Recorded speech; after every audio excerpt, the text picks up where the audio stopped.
আসসালামু আলাইকুম ওরহমতুল্লাহি ওবরাকাতুহ। প্রফিট সিরিজের 25তম পর্বে আপনাদের সবাইকে স্বাগত। আজকের পর্বটি হচ্ছে প্রফিট সিরিজের সর্বশেষ পর্ব এবং এই পর্বে আমরা আমাদের প্রিয় নবী মুহাম্মদ রাসূলুল্লাহ সাল্লাল্লাহু আলাইহি ওয়াসাল্লামের জীবনী নিয়ে আলোচনা করব ইনশাআল্লাহ। কিন্তু শুধুমাত্র একটি পর্বে আমাদের প্রিয় নবীজির বর্ণাঢ্য জীবনী, এই পুরো জীবনীকে কাভার করা খুবই দুঃসাধ্য একটি ব্যাপার। তারপরে আমরা চেষ্টা করব খুব সংক্ষিপ্ত পরিসরে, খুব প্রেসাইজলি তার জীবনের গুরুত্বপূর্ণ যে লাইফ ইভেন্টসগুলো আছে, ঘটনাগুলো আছে, সেগুলো খুব সংক্ষিপ্ত পরিসরে বর্ণনা করবার। সম্মানিত সুধী, আল্লাহ তাআলা প্রিয় নবী মুহাম্মদ রাসূলুল্লাহ সাল্লাল্লাহু আলাইহি ওয়াসাল্লামকে জাজিরাতুল আরবে পাঠিয়েছিলেন। যে শহরে তিনি প্রিয় হাবিবকে পাঠিয়েছিলেন সেই শহরটি হচ্ছে মক্কাতুল মুকাররমা এবং কুরাইশ বংশে রাসূল সাল্লাল্লাহু আলাইহি ওয়াসাল্লাম এসেছিলেন। বনু হাশিমি খানদানে তিনি এসেছিলেন এবং আরবি ভাষাভাষী জনগোষ্ঠীর মাঝে আল্লাহ তাআলা প্রিয় নবী সাল্লাল্লাহু আলাইহি ওয়াসাল্লামকে প্রেরণ করেছেন। তিনি তার 40 বছর বয়সে নবুয়ত লাভ করেছেন এবং সর্বশ্রেষ্ঠ আসমানি কিতাব আল কুরআন আল কারীম কিন্তু প্রিয় নবীজি মুহাম্মদ রাসূলুল্লাহ সাল্লাল্লাহু আলাইহি ওয়াসাল্লামের উপর নাজিল হয়েছে এবং দীর্ঘ 23 বছর ধরে মানবজাতির বিভিন্ন সমস্যার সমাধান দেওয়ার জন্য কোরআন আল্লাহ তাআলা নাজিল করেছিলেন। রাসূল সাল্লাল্লাহু আলাইহি ওয়াসাল্লাম পৃথিবীতে 63 বছর হায়াত পেয়েছেন এবং 63 বছর শেষে তিনি মদিনাতুল মুনাওয়ারাতে ইন্তেকাল করেন এবং সেখানেই তার নিজ হাতে প্রতিষ্ঠিত মসজিদে নববীর পাশে আজও তিনি শুয়ে আছেন। আমরা এই প্রফিট সিরিজে সাইয়েদনা আদম আলাইহিস সালাম থেকে শুরু করে রাসূল সাল্লাল্লাহু আলাইহি ওয়াসাল্লাম পর্যন্ত কোরআনে বর্ণিত 25 জন নবীকে নিয়ে, তাদের জীবনী নিয়ে আমরা এখানে আলোচনা করছি। আর তারই ধারাবাহিকতায় রাসূল সাল্লাল্লাহু আলাইহি ওয়াসাল্লাম হচ্ছেন দ্য লাস্ট মেসেঞ্জার, সর্বশেষ নবী এবং সর্বশেষ রাসূল। আল্লাহ তাআলা সূরাতুল আহজাবে ইরশাদ করছেন, মা কানা মুহাম্মাদুন আবা আহাদিম মির রিজালিকুম ওয়ালাকিন রাসূলুল্লাহি ওয়া খাতামান নাবিয়্যিন। তিনি হচ্ছেন খাতামুন নাবিয়্যিন, সর্বশেষ নবী। নবী আসার সাইয়েদনা আদম আলাইহিস সালাম থেকে শুরু করে নবীদের আগমনের যে ধারাবাহিকতা, সেটার সিল মেরে রাসূল সাল্লাল্লাহু আলাইহি ওয়াসাল্লামের মাধ্যমে সিল আপ করা হয়েছে। এই ধারাবাহিকতাকে কাট আপ করে দেওয়া হয়েছে, তারপরে কোনো নবী আসবে না। এবং রাসূল সাল্লাল্লাহু আলাইহি ওয়াসাল্লাম নিজেও ইরশাদ করেছেন যে লা নাবিয়্যা বা'দি, আমার পরে কেউই আর নবী হিসেবে আসবে না, আমি হচ্ছে শেষ নবী, শেষ রাসূল। এবং রাসূলুল্লাহ সাল্লাল্লাহু আলাইহি ওয়াসাল্লাম তিনি বনি ইসমাঈলের নবী, বনি ইসরাইলের নয়। আমরা জানি যে পৃথিবীতে নবীদের যে ধারাবাহিকতা, নবী আসার যে সিলসিলা, এটা ইব্রাহিম আলাইহিস সালাম থেকে 2 ভাগ হয়েছে।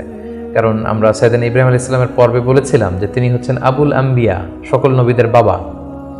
ইব্রাহিম আলাইহিস সালামের 2 জন পুত্র সন্তান ছিল, আমরা জানি, ইসহাক আলাইহিস সালাম, ইসমাঈল আলাইহিস সালাম। এই ইসহাক আলাইহিস সালামের সন্তান হচ্ছে ইয়াকুব আলাইহিস সালাম এবং এই চ্যানেলেই সব নবীরা এসেছে। ইয়াকুব আলাইহিস সালামের অপর নাম হচ্ছে ইসরাইল, ফলে এই চ্যানেলে যত নবী এসেছে তারা হচ্ছে বনি ইসরাইলের নবী। কিন্তু ইব্রাহিম আলাইহিস সালামের অপর সন্তান ইসমাঈল আলাইহিস সালামের চ্যানেলে কোনো নবী আসেনি। তো সব নবী যেহেতু ইসমাঈল আলাইহিস সালামের চ্যানেলে না এসে ইসহাক আলাইহিস সালামের চ্যানেলে এসেছে, সবাই ভেবেছিল শেষ নবী হয়তো এই চ্যানেলেই আসবে। কিন্তু আল্লাহ তাআলা তাদের ধারণাকে নস্যাৎ করে দিয়ে সাইয়েদনা মুহাম্মদুর রাসূলুল্লাহ সাল্লাল্লাহু আলাইহি সাল্লামকে ইসমাঈল আলাইহিস সালামের চ্যানেলে প্রেরণ করেছেন। তাই তিনি বনি ইসমাঈল, তিনি বনি ইসরাইল নন। এবং রাসূল সাল্লাল্লাহু আলাইহি ওয়াসাল্লাম তিনি হচ্ছেন বিশ্ব নবী, গ্লোবাল প্রফেট অথবা দ্য প্রফেট অব ইউনিভার্স। গোটা বিশ্বের জন্য তিনি নবী হয়ে পৃথিবীতে এসেছেন। আল্লাহ তাআলা বলছেন, ওয়ামা আরসালনাকা ইল্লা কাফাতান লিন-নাসি বাশীরাও ওয়া নাযীরা। অর্থাৎ হে নবী, আমি আপনাকে গোটা বিশ্ববাসীর জন্য, পুরো মানব মণ্ডলীর জন্য আপনাকে আমি সুসংবাদ দানকারী এবং ভীতি প্রদর্শনকারী হিসেবে প্রেরণ করেছি। এবং সহিহ বুখারীর বর্ণনায় আল্লাহর হাবিব সাল্লাল্লাহু আলাইহি ওয়াসাল্লাম ফরমান যে আমাকে আল্লাহ তাআলা এমন 5টি নেয়ামত দিয়েছেন যেটা অন্য কোনো নবীকে দেননি। এর মধ্যে একটা হচ্ছে, অন্যান্য সকল নবীকে আল্লাহ তাআলা বিশেষ জনপদের জন্য, বিশেষ জাতিগোষ্ঠীর জন্য নবী করে প্রেরণ করেছেন, কিন্তু আমাকে আল্লাহ তাআলা গোটা মানব মণ্ডলীর জন্য প্রেরণ করেছেন। রাসূল সাল্লাল্লাহু আলাইহি ওয়াসাল্লাম বলেন, ওয়া কানা নাবিয়্যু ইউবআসু ইলা কওমিহি খাসসা, নবীদেরকে তাদের নির্দিষ্ট কওমে, জাতির কাছে নবী হিসেবে পাঠানো হয়েছে। ওয়া বুইসতু ইলান নাসি কাফা, আর আমি গোটা মানব মণ্ডলীর জন্য, বিশ্ববাসীর জন্য নবী হয়ে প্রেরিত হয়েছে। এবং রাসূলুল্লাহ সাল্লাল্লাহু আলাইহি ওয়াসাল্লামকে তিনি বলেছেন যে আমাকে শাফাআতের সুযোগ দেয়া হবে কিয়ামতের দিন, যে ভয়ঙ্করতম দিনে নবীরাও থারথার করে কাঁপতে থাকবে আল্লাহ তাআলার সামনে, একটি টু শব্দ করার সাহসটুকুন পাবে না, কোনো কথা বলার সাহস পাবে না।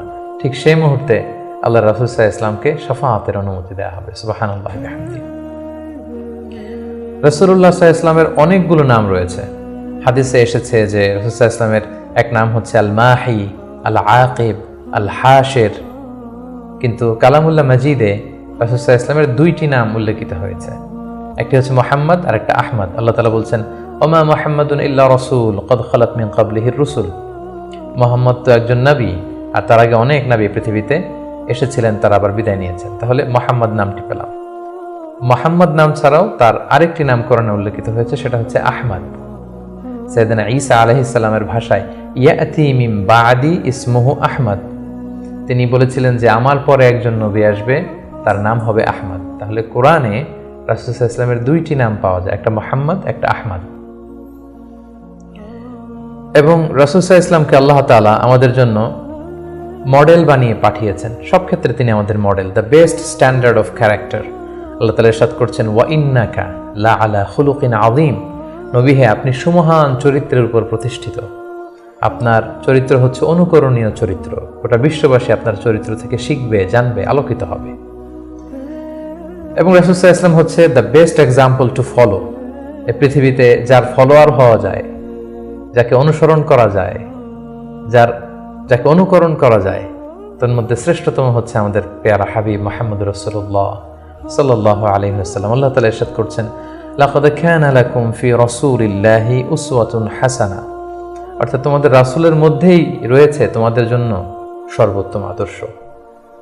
আমরা যেন তাকে আমাদের জীবনের মডেল, আমাদের জীবনের আইকন, আমাদের জীবনের আদর্শ হিসেবে গ্রহণ করি। এজন্য আল্লাহ তাআলা রাসূল সাল্লাল্লাহু আলাইহি ওয়াসাল্লামকে আমাদের জন্য উসওয়াতুন হাসানাহ, অনুকরণীয় উত্তম আদর্শ হিসেবে তিনি রাসূল সাল্লাল্লাহু আলাইহি ওয়াসাল্লামকে আমাদের কাছে প্রেরণ করেছেন। এবং তিনি শুধু মুসলিমদের জন্য নবী হয়ে আসেননি, তিনি শুধু বিশ্বাসীদের কাছেই নবী হয়ে আসেননি, তিনি শুধু আরববাসীদের কাছেই নবী হয়ে আসেননি, তিনি গোটা বিশ্বের জন্য রহমত হয়ে এসেছেন। Mercy for the entire universe. আল্লাহ তাআলা ইরশাদ করছেন ওয়ামা আরসালনাকা ইল্লা রাহমাতাল লিল আলামিন, I have sent you as a mercy for the entire universe. নবী হে আমি আপনাকে গোটা বিশ্ববাসীর জন্য রহমত করে প্রেরণ করেছি, রহমত স্বরূপ প্রেরণ করেছি। তিনি রাহমাতাল লিল আলামিন, তিনি গোটা বিশ্বের অ্যাসেট, গোটা বিশ্ব তার কাছ থেকে ভদ্রতা, সভ্যতা, ওহির জ্ঞান সবকিছু শিখবে। শুধু আমরাই রাসূল সাল্লাল্লাহু আলাইহি ওয়াসাল্লামের সুন্নাহ বা ট্র্যাডিশন থেকে আলোকিত হবে এমনটা নয়, তিনি সবার জন্য শিক্ষণীয়, অনুকরণীয়, অনুসরণীয়, তিনি গোটা বিশ্ববাসীর জন্য রহমত। প্রিয় সুধী, যেহেতু তিনি আমাদের জন্য আদর্শ, সেহেতু রাসূল সাল্লাল্লাহু আলাইহি ওয়াসাল্লাম আমাদের জন্য যা নিয়ে এসেছেন সেটাকে যেন আমরা আঁকড়ে ধরি। এটা আল্লাহ তাআলার ভার্ডিক্ট, অর্ডার। আল্লাহ তাআলা ইরশাদ করছেন ওয়ামা আতাকুমুর রাসূলু ফাখুযুহু ওয়ামা নাহাকুম আনহু ফান্তাহু। রাসূল সাল্লাল্লাহু আলাইহি ওয়াসাল্লাম তোমাদের জন্য যা নিয়ে এসেছেন সেটাকে ধরো, সেটাকে গ্রহণ করো, সেটাকে মানো। আর যেটা থেকে রাসূল সাল্লাল্লাহু আলাইহি ওয়াসাল্লাম তোমাদেরকে বারণ করেছেন সেটা থেকে তোমরা দূরে থাকো। এবং আমরা যদি আল্লাহ তাআলার ভালোবাসা পেতে চাই, সেক্ষেত্রে আল্লাহ তাআলা শর্ত জুড়ে দিয়েছেন যে আমার ভালোবাসা যদি পেতে চাও আমার নবীর অনুসরণ করো। আল্লাহ তাআলা বলছেন কুল ইন কুনতুম তুহিব্বুনাল্লাহা ফাত্তাবিউনি ইউহিব্বুকুমুল্লাহ। আল্লাহ বলছেন নবী হে আপনি জানিয়ে দিন যে তোমরা যদি আমি আল্লাহর ভালোবাসা পেতে চাও, তাহলে হে নবী আপনি বলুন যে ফাত্তাবিউনি, আমি নবীর অনুসরণ করো, তাহলে ইউহিব্বুকুমুল্লাহ, আল্লাহ তাআলা তোমাদেরকে ভালোবাসবেন। তো রাসূল সাল্লাল্লাহু আলাইহি ওয়াসাল্লামের ফলোয়ার হিসেবে, রাসূলুল্লাহ সাল্লাল্লাহু আলাইহি ওয়াসাল্লামের উম্মত হিসেবে আমাদের দায়িত্ব হচ্ছে রাসূল সাল্লাল্লাহু আলাইহি ওয়াসাল্লাম আমাদের জন্য যে শিক্ষা নিয়ে এসেছেন, যে হেদায়েত নিয়ে এসেছেন, যে আলোকবর্তিকা নিয়ে এসেছেন, কোরআন নিয়ে এসেছেন, এটা শিক্ষা যেন আমরা আমাদের ব্যক্তি জীবনে, সমাজ জীবনে, রাষ্ট্রীয় জীবনে যেন আমরা বাস্তবায়ন করি, এটা যেন আমরা আমাদের জীবনে ইমপ্লিমেন্ট করি। আমরা প্রফেট সিরিজের বিভিন্ন পর্বে বিভিন্ন নবীদের জীবন নিয়ে যখন আমরা আলোকপাত করেছিলাম, আমরা বলেছিলাম যে as a proof of their prophethood আল্লাহ সুবহানাহু ওয়া তাআলা প্রোভাইডস দেম মুআজিজা। তারা যে নবী, তার প্রমাণ হিসেবে আল্লাহ তাআলা নবীদেরকে মুআজিজা দিয়ে থাকেন। রাসূল সাল্লাল্লাহু আলাইহি ওয়াসাল্লামের জীবনীতেও আমরা দেখব যে অসংখ্য মুআজিজা ছিল। আমরা একটির কথা যদি উল্লেখ করি যে মক্কার কুরাইশরা যখন রাসূল সাল্লাল্লাহু আলাইহি ওয়াসাল্লামকে নবী হিসেবে মানতে যাচ্ছিল না, রাসূল সাল্লাল্লাহু আলাইহি ওয়াসাল্লাম বললেন যে চাঁদকে যদি দ্বিখণ্ডিত করতে পারি তোমরা কি মেনে নিবে যে আমি আল্লাহ রাসূল? তারা বলল যে মেনে নিব। রাসূল সাল্লাল্লাহু আলাইহি ওয়াসাল্লাম আঙ্গুল উঁচু করলেন, চাঁদের দিকে ইঙ্গিত করলেন, চাঁদ দ্বিখণ্ডিত হয়ে দুই ভাগ হয়ে গেল। সুবহানাল্লাহ।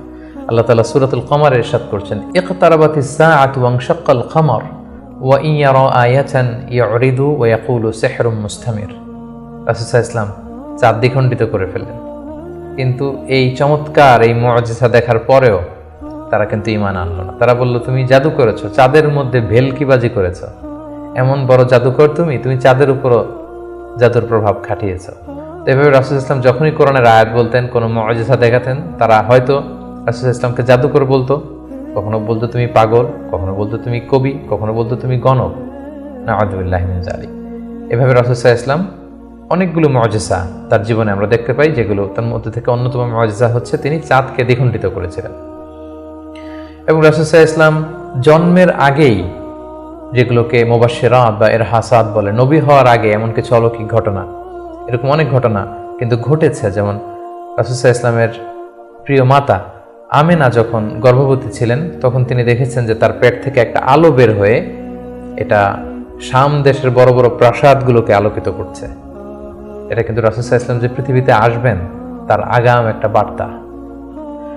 সম্মানিত সুধী, আমরা এই পর্যায়ে রাসূলুল্লাহ সাল্লাল্লাহু আলাইহি ওয়াসাল্লামের সরাসরি জীবনের দিকে যাব, ধারাবাহিক জীবন পরিক্রমা আলোচনা করব এবং বুঝবার সুবিধার্থে আমরা রাসূল সাল্লাল্লাহু আলাইহি ওয়াসাল্লামের পুরো জীবনীকে 3টি ভাগে ভাগ করেছি। তার প্রথম ভাগে আমি রাসূল সাল্লাল্লাহু আলাইহি ওয়াসাল্লামের জন্ম থেকে শুরু করে নবুয়ত পর্যন্ত এই 40 বছরের বর্ণনা দিব। সেক্ষেত্রে বয়স অনুসারে এই বর্ণনাটি দেয়া হবে। দ্বিতীয় ভাগে আমরা মক্কায় নবুয়তির যে 13 বছর, এই 13 বছরের বর্ণনা দিব। সেক্ষেত্রে নবুয়তির সন ভিত্তিক বর্ণনা দেওয়া হবে। এবং সবশেষে আমরা মদিনায় রাসূল সাল্লাল্লাহু আলাইহি ওয়াসাল্লাম যে 10টি বছর কাটিয়েছেন, তৃতীয় পর্বে বা তৃতীয় ভাগে আমরা সেটির বর্ণনা দিব, আর সেটা হবে হিজরি সন ভিত্তিক বর্ণনা। তাহলে সম্মানিত সুধী, আর কাল বিলম্ব না করে আমরা রাসূল সাল্লাল্লাহু আলাইহি ওয়াসাল্লামের বায়োগ্রাফির একেবারে মূল পর্বে চলে যাই। আমরা বলেছি যে প্রথম পর্বে আমরা রাসূল সাল্লাল্লাহু আলাইহি ওয়াসাল্লামের প্রথম 40টি বছরের বর্ণনা দিব, জন্ম থেকে শুরু করে নবী হওয়ার আগ পর্যন্ত। আমরা শুরুতেই বলেছি যে তিনি মাক্কাতুল মুকাররমায় এসেছেন, তিনি কুরাইশ বংশে জন্মগ্রহণ করেছেন, বনু হাশেম ছিল ওনার খানদান, এবং রাসূলুল্লাহ সাল্লাল্লাহু আলাইহি ওয়াসাল্লামের পিতার নাম ছিল আব্দুল্লাহ, মায়ের নাম ছিল আমিনা, দাদার নাম ছিল আব্দুল মুত্তালিব। এবং দুঃখজনক হলেও সত্য যে রাসূলুল্লাহ সাল্লাল্লাহু আলাইহি সাল্লামের মাতা পিতার সংসার 7 দিনের বেশি ছিল না। মাত্র বিয়ের পরে তারা 7 দিনের মতো, 1 সপ্তাহের মতো সংসার করেছিলেন। সেই সাংসারিক জীবনেই রাসূল সাল্লাল্লাহু আলাইহি ওয়াসাল্লাম মায়ের গর্ভে এসেছেন। এবং রাসূল সাল্লাল্লাহু আলাইহি ওয়াসাল্লামের পিতা আব্দুল্লাহ তিনি ব্যবসার সফরে বেরিয়ে গিয়েছিলেন, ফেরবার পথে তিনি সেখানে ইন্তেকাল করেছেন। তখন রাসূল সাল্লাল্লাহু আলাইহি ওয়াসাল্লামের বয়স হচ্ছে মায়ের পেটের ভেতরে মাত্র 2 মাস। মায়ের পেটে থাকতে তিনি বাবাহারা হয়েছেন। এবং তিনি জন্মগ্রহণ করেছেন যে বছরে, সেটাকে ঐতিহাসিকরা বলেছেন আমুল ফিল, অর্থাৎ আব্রাহার হস্তি বাহিনী যে বছর কাবা ধ্বংস করতে এসেছিলেন, ঠিক সেই বছর রবিউল আউয়াল মাসের 12 তারিখে সোমবার তিনি ওনার মা আমিনার কুলকে উজালা করে এই পৃথিবীতে এসেছেন, শুভাগমন করেছেন। এবং রাসূল সাল্লাল্লাহু আলাইহি ওয়াসাল্লামের আগমন এটা আমাদের জন্য আনন্দের, উচ্ছ্বাসের, ভালোবাসার। তিনি সর্বশেষ নবী, সর্বশেষ রাসূল হয়ে পৃথিবীতে আগমন করেছেন। রাসূলুল্লাহ সাল্লাল্লাহু আলাইহি ওয়াসাল্লাম সোমবার দিন জন্মগ্রহণ করেছেন, এটা নিয়ে ঐতিহাসিকদের মধ্যে কোনো মতভেদ নেই। কিন্তু তিনি কি রবিউল আউয়াল মাসের 12 তারিখে জন্মগ্রহণ করেছেন নাকি 2 তারিখে না 8 তারিখে, এই দিনগুলো নিয়ে ঐতিহাসিকরা মতভেদ করেছেন। তবে মাশহুর বা সবচেয়ে প্রসিদ্ধ মতামত হচ্ছে তিনি রবিউল আউয়াল মাসের 12 তারিখে জন্মগ্রহণ করেছেন আলাইহিস সালাতু ওয়াসসালাম। এবং রাসূলুল্লাহ সাল্লাল্লাহু আলাইহি ওয়াসাল্লামের এই জন্মের সালটাকে যদি আমরা খ্রিস্টাব্দ দিয়ে কনভার্ট করি, তাহলে সেটা ছিল 571 খ্রিস্টাব্দ। এবং আমরা জানি যে তৎকালীন সময়ে সম্ভ্রান্ত ফ্যামিলির লোকেরা তাদের সন্তানদেরকে ব্রেস্ট ফিডিং উইমেনদের কাছে দিয়ে দিত, দুধমা, তারা এসে তাদেরকে নিয়ে যেত। এবং রাসূল সাল্লাল্লাহু আলাইহি ওয়াসাল্লামকে হালিমাতুস সাদিয়া নামে একজন নারী, যিনি তায়েফ থেকে আরো 70 কিলো দূরে বনু সাদ এলাকা থেকে এসে তারা রাসূল সাল্লাল্লাহু আলাইহি ওয়াসাল্লামকে রাসূল সাল্লাল্লাহু আলাইহি ওয়াসাল্লামের দাদা আব্দুল মুত্তালিবের কাছ থেকে নিয়ে গিয়েছিল দুধ খাওয়ানোর জন্য। এবং সেটা তারা করতো এই কারণে যে যেহেতু মক্কা শহর, এখানে অনেক ব্যবসায়ীরা আসে, অনেক লোক আসে, এখানে আরবি ভাষার অনেক আঞ্চলিকতার একটা মিক্স আপ হয়ে গিয়েছিল। তাই বেদুইন এলাকাতে একেবারে মরুদ্যান, মরুভূমি আছে, এরকম এলাকাতে যেই ট্রাইবস বা কবিলাগুলো আছে, সেখানে যদি ছেলেমেয়েরা বড় হয়, তাদের যেমনি স্বাস্থ্য ভালো থাকে, তাদের ভাষাটা যেমনি পিওর হয়, আরবি মুবিন, সুস্পষ্ট আরবি ভাষায় তারা কথা বলতে পারে। তো সম্ভ্রান্ত এবং ট্রেডিশনাল ফ্যামিলির লোকজন এটাই করত। তার ধারাবাহিকতায় রাসূল সাল্লাল্লাহু আলাইহি ওয়াসাল্লামকে বনু সাদ গোত্র থেকে এসে হালিমাতুস সাদিয়া বনু সাদ গোষ্ঠীর কাছে নিয়ে গেল, যে তাকে লালন পালন করবে, কয়েক বছর দুধ খাওয়াবে। এটা ঘটেছিল তার জন্মের পরপরই। এবং রাসূল সাল্লাল্লাহু আলাইহি ওয়াসাল্লামের বয়স যখন 2, তখন অল্প কিছু দিনের জন্য হালিমাতুস সাদিয়া সেই বনু সাদ থেকে আবার মক্কায় নিয়ে এসেছিল, যাতে রাসূল সাল্লাল্লাহু আলাইহি ওয়াসাল্লামের মা আমিনা কিছুদিনের জন্য ছেলের সঙ্গ পান।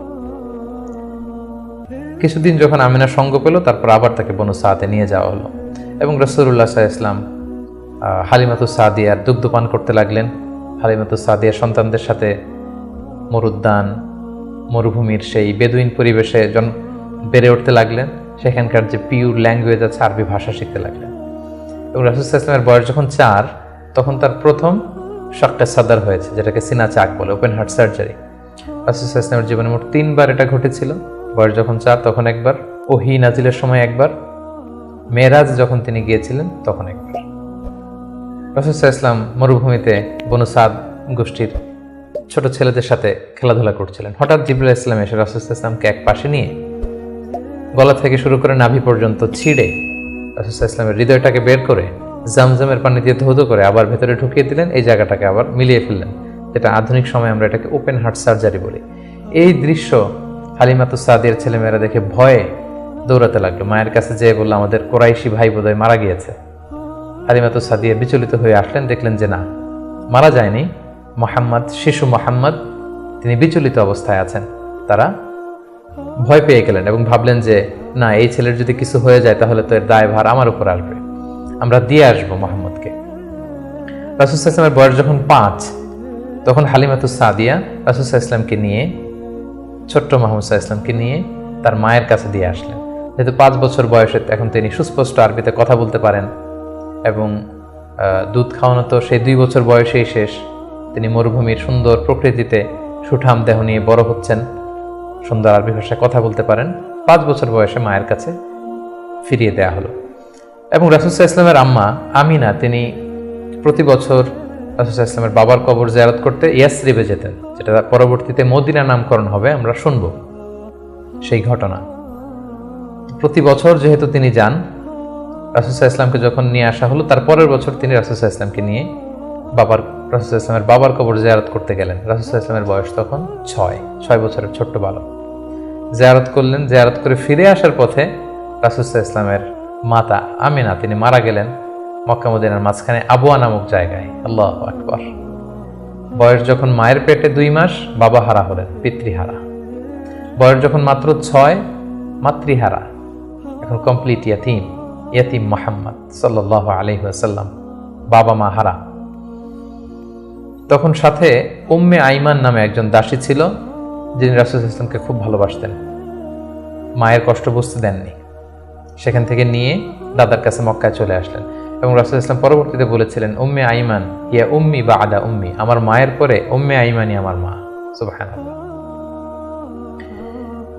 মক্কাতে যখন নিয়ে আসা হলো রাসূল সাল্লাল্লাহু আলাইহি ওয়াসাল্লামকে, শিশু মুহাম্মদকে, তখন তার দাদা আব্দুল মুত্তালিব তার দেখভালের দায়িত্ব নিলেন। কিন্তু অবাক করা কাণ্ড হচ্ছে, রাসূল সাল্লাল্লাহু আলাইহি ওয়াসাল্লাম যখন মাত্র 8 বছর বয়সে উপনীত হলেন, তার দাদাও ইন্তেকাল করলেন। এবার মাও নেই, বাবাও নেই, দাদাও নেই। ঠিক তখন রাসূল সাল্লাল্লাহু আলাইহি ওয়াসাল্লাম তার চাচা আবু তালেবের কাছে মানুষ হতে লাগলেন। রাসূল সাল্লাল্লাহু আলাইহি ওয়াসাল্লাম তার বয়স যখন 12, তখন তার চাচা আবু তালেব রাসূল সাল্লাল্লাহু আলাইহি ওয়াসাল্লামকে নিয়ে ব্যবসার কাজে শাম দেশের দিকে রওনা হয়েছিলেন।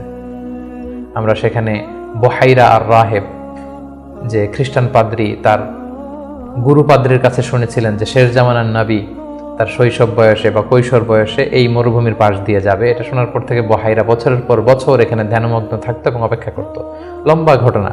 সম্মানিত, শুধু আমরা বলে রাখি যে আমরা কোনো ঘটনাতেই লম্বা চূড়া ঢুকে যাব না। আমরা শুধু কখন কি ইনসিডেন্ট হয়েছিল সেটা একটু করে আপনাদের সাথে শেয়ার করবার চেষ্টা করব। বুহাইরা আর রাহেব তার চাচা আবু তালেবকে বলল, এই ছেলে মুহাম্মদ নবী হবে, তার ভবিষ্যৎ অনেক উজ্জ্বল, ইহুদিরা যাতে জানতে না পারে, তুমি ফিরে যাও। এই ঘটনাটা তার বয়স যখন 12 তখন ঘটেছিল।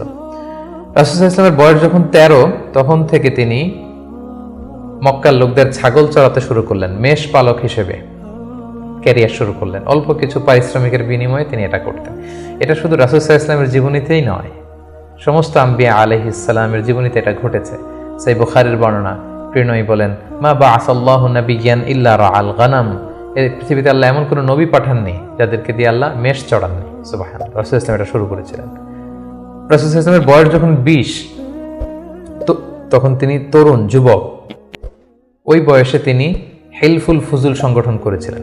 আরবিতে যেটাকে বলা হয় হালাফুল ফুদুল বা হালাফুল মুত্তাইয়িবিন, যুব সংগঠন করেছিলেন। এটার উদ্দেশ্য কি ছিল? যাতে মক্কাতে কেউ মাজলুম না হয়। এক লোক তার পণ্য বিক্রি করেছে, মক্কার এক সম্ভ্রান্ত লোক পণ্য কিনে টাকা দিতে চায়নি।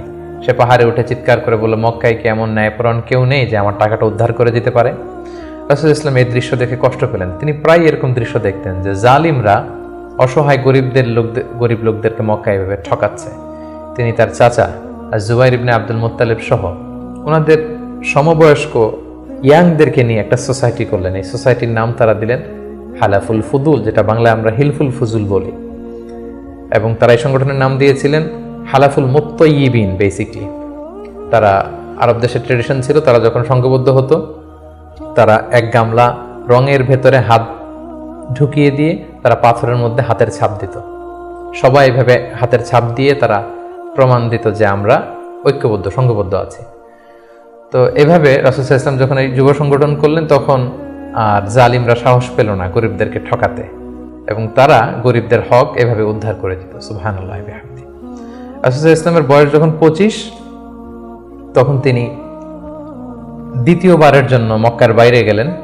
শাম দেশে তিনি ব্যবসায়িক কাজে গেলেন, এবং সেটা ছিল মূলত খাদিজাতুল কুবরা রাদিয়াল্লাহু তাআলা আনহা, যিনি মক্কার একজন সম্ভ্রান্ত নারী ছিলেন। তিনি সম্পদ বা অর্থ ইনভেস্ট করেছিলেন, এবং রাসূল সাল্লাল্লাহু আলাইহি ওয়াসাল্লাম তার হয়ে তার প্রোডাক্টগুলো নিয়ে বিক্রির জন্য গিয়েছিলেন। এবং তিনি সফর শেষে অঢেল সম্পদ, অঢেল অর্থ করে তিনি প্রফিট করে দিয়েছিলেন অন বিহাফ অফ খাদিজা রাদিয়াল্লাহু তাআলা আনহা। এবং খাদিজা রাদিয়াল্লাহু তাআলা আনহা এটা দেখে খুব খুশি হয়েছিলেন, এবং রাসূল সাল্লাল্লাহু আলাইহি ওয়াসাল্লামের যে পোরশন সেটাও রাসূল সাল্লাল্লাহু আলাইহি ওয়াসাল্লাম পেয়েছিল। এই সফরে, এই ব্যবসায়িক সফরে খাদিজা রাদিয়াল্লাহু তাআলা আনহার একজন দাসী ছিল, নাম মাইসারা। তিনি ছিলেন সফর সঙ্গে, কাফেলার মধ্যে তিনিও ছিলেন। সফর শেষে যখন রাসূল সাল্লাল্লাহু আলাইহি ওয়াসাল্লাম অনেক লাভ করে, প্রফিট করে ফিরলেন, তখন খাদিজা রাদিয়াল্লাহু তাআলা আনহা খুব খুশি হলেন। এবং মাইসারা তখন খাদিজাকে জানান দিল যে, খাদিজা, এই মানুষ মুহাম্মদ কোনো সাধারণ মানুষ নন। খাদিজা বললেন, তাই নাকি? কি দেখেছো তুমি এই থ্রু আউট দ্য জার্নি, এই পুরো সফরে তুমি কি খেয়াল করেছো? তিনি বললেন যে মুহাম্মাদের চলন বলন কথা এটা আলাদা, অন্য সবার চেয়ে, কাফেলার প্রত্যেকটা পুরুষের চেয়ে আলাদা। তিনি অন্যরকম, তিনি সাধারণ কোনো মানুষ নন, অসাধারণ একজন মানুষ।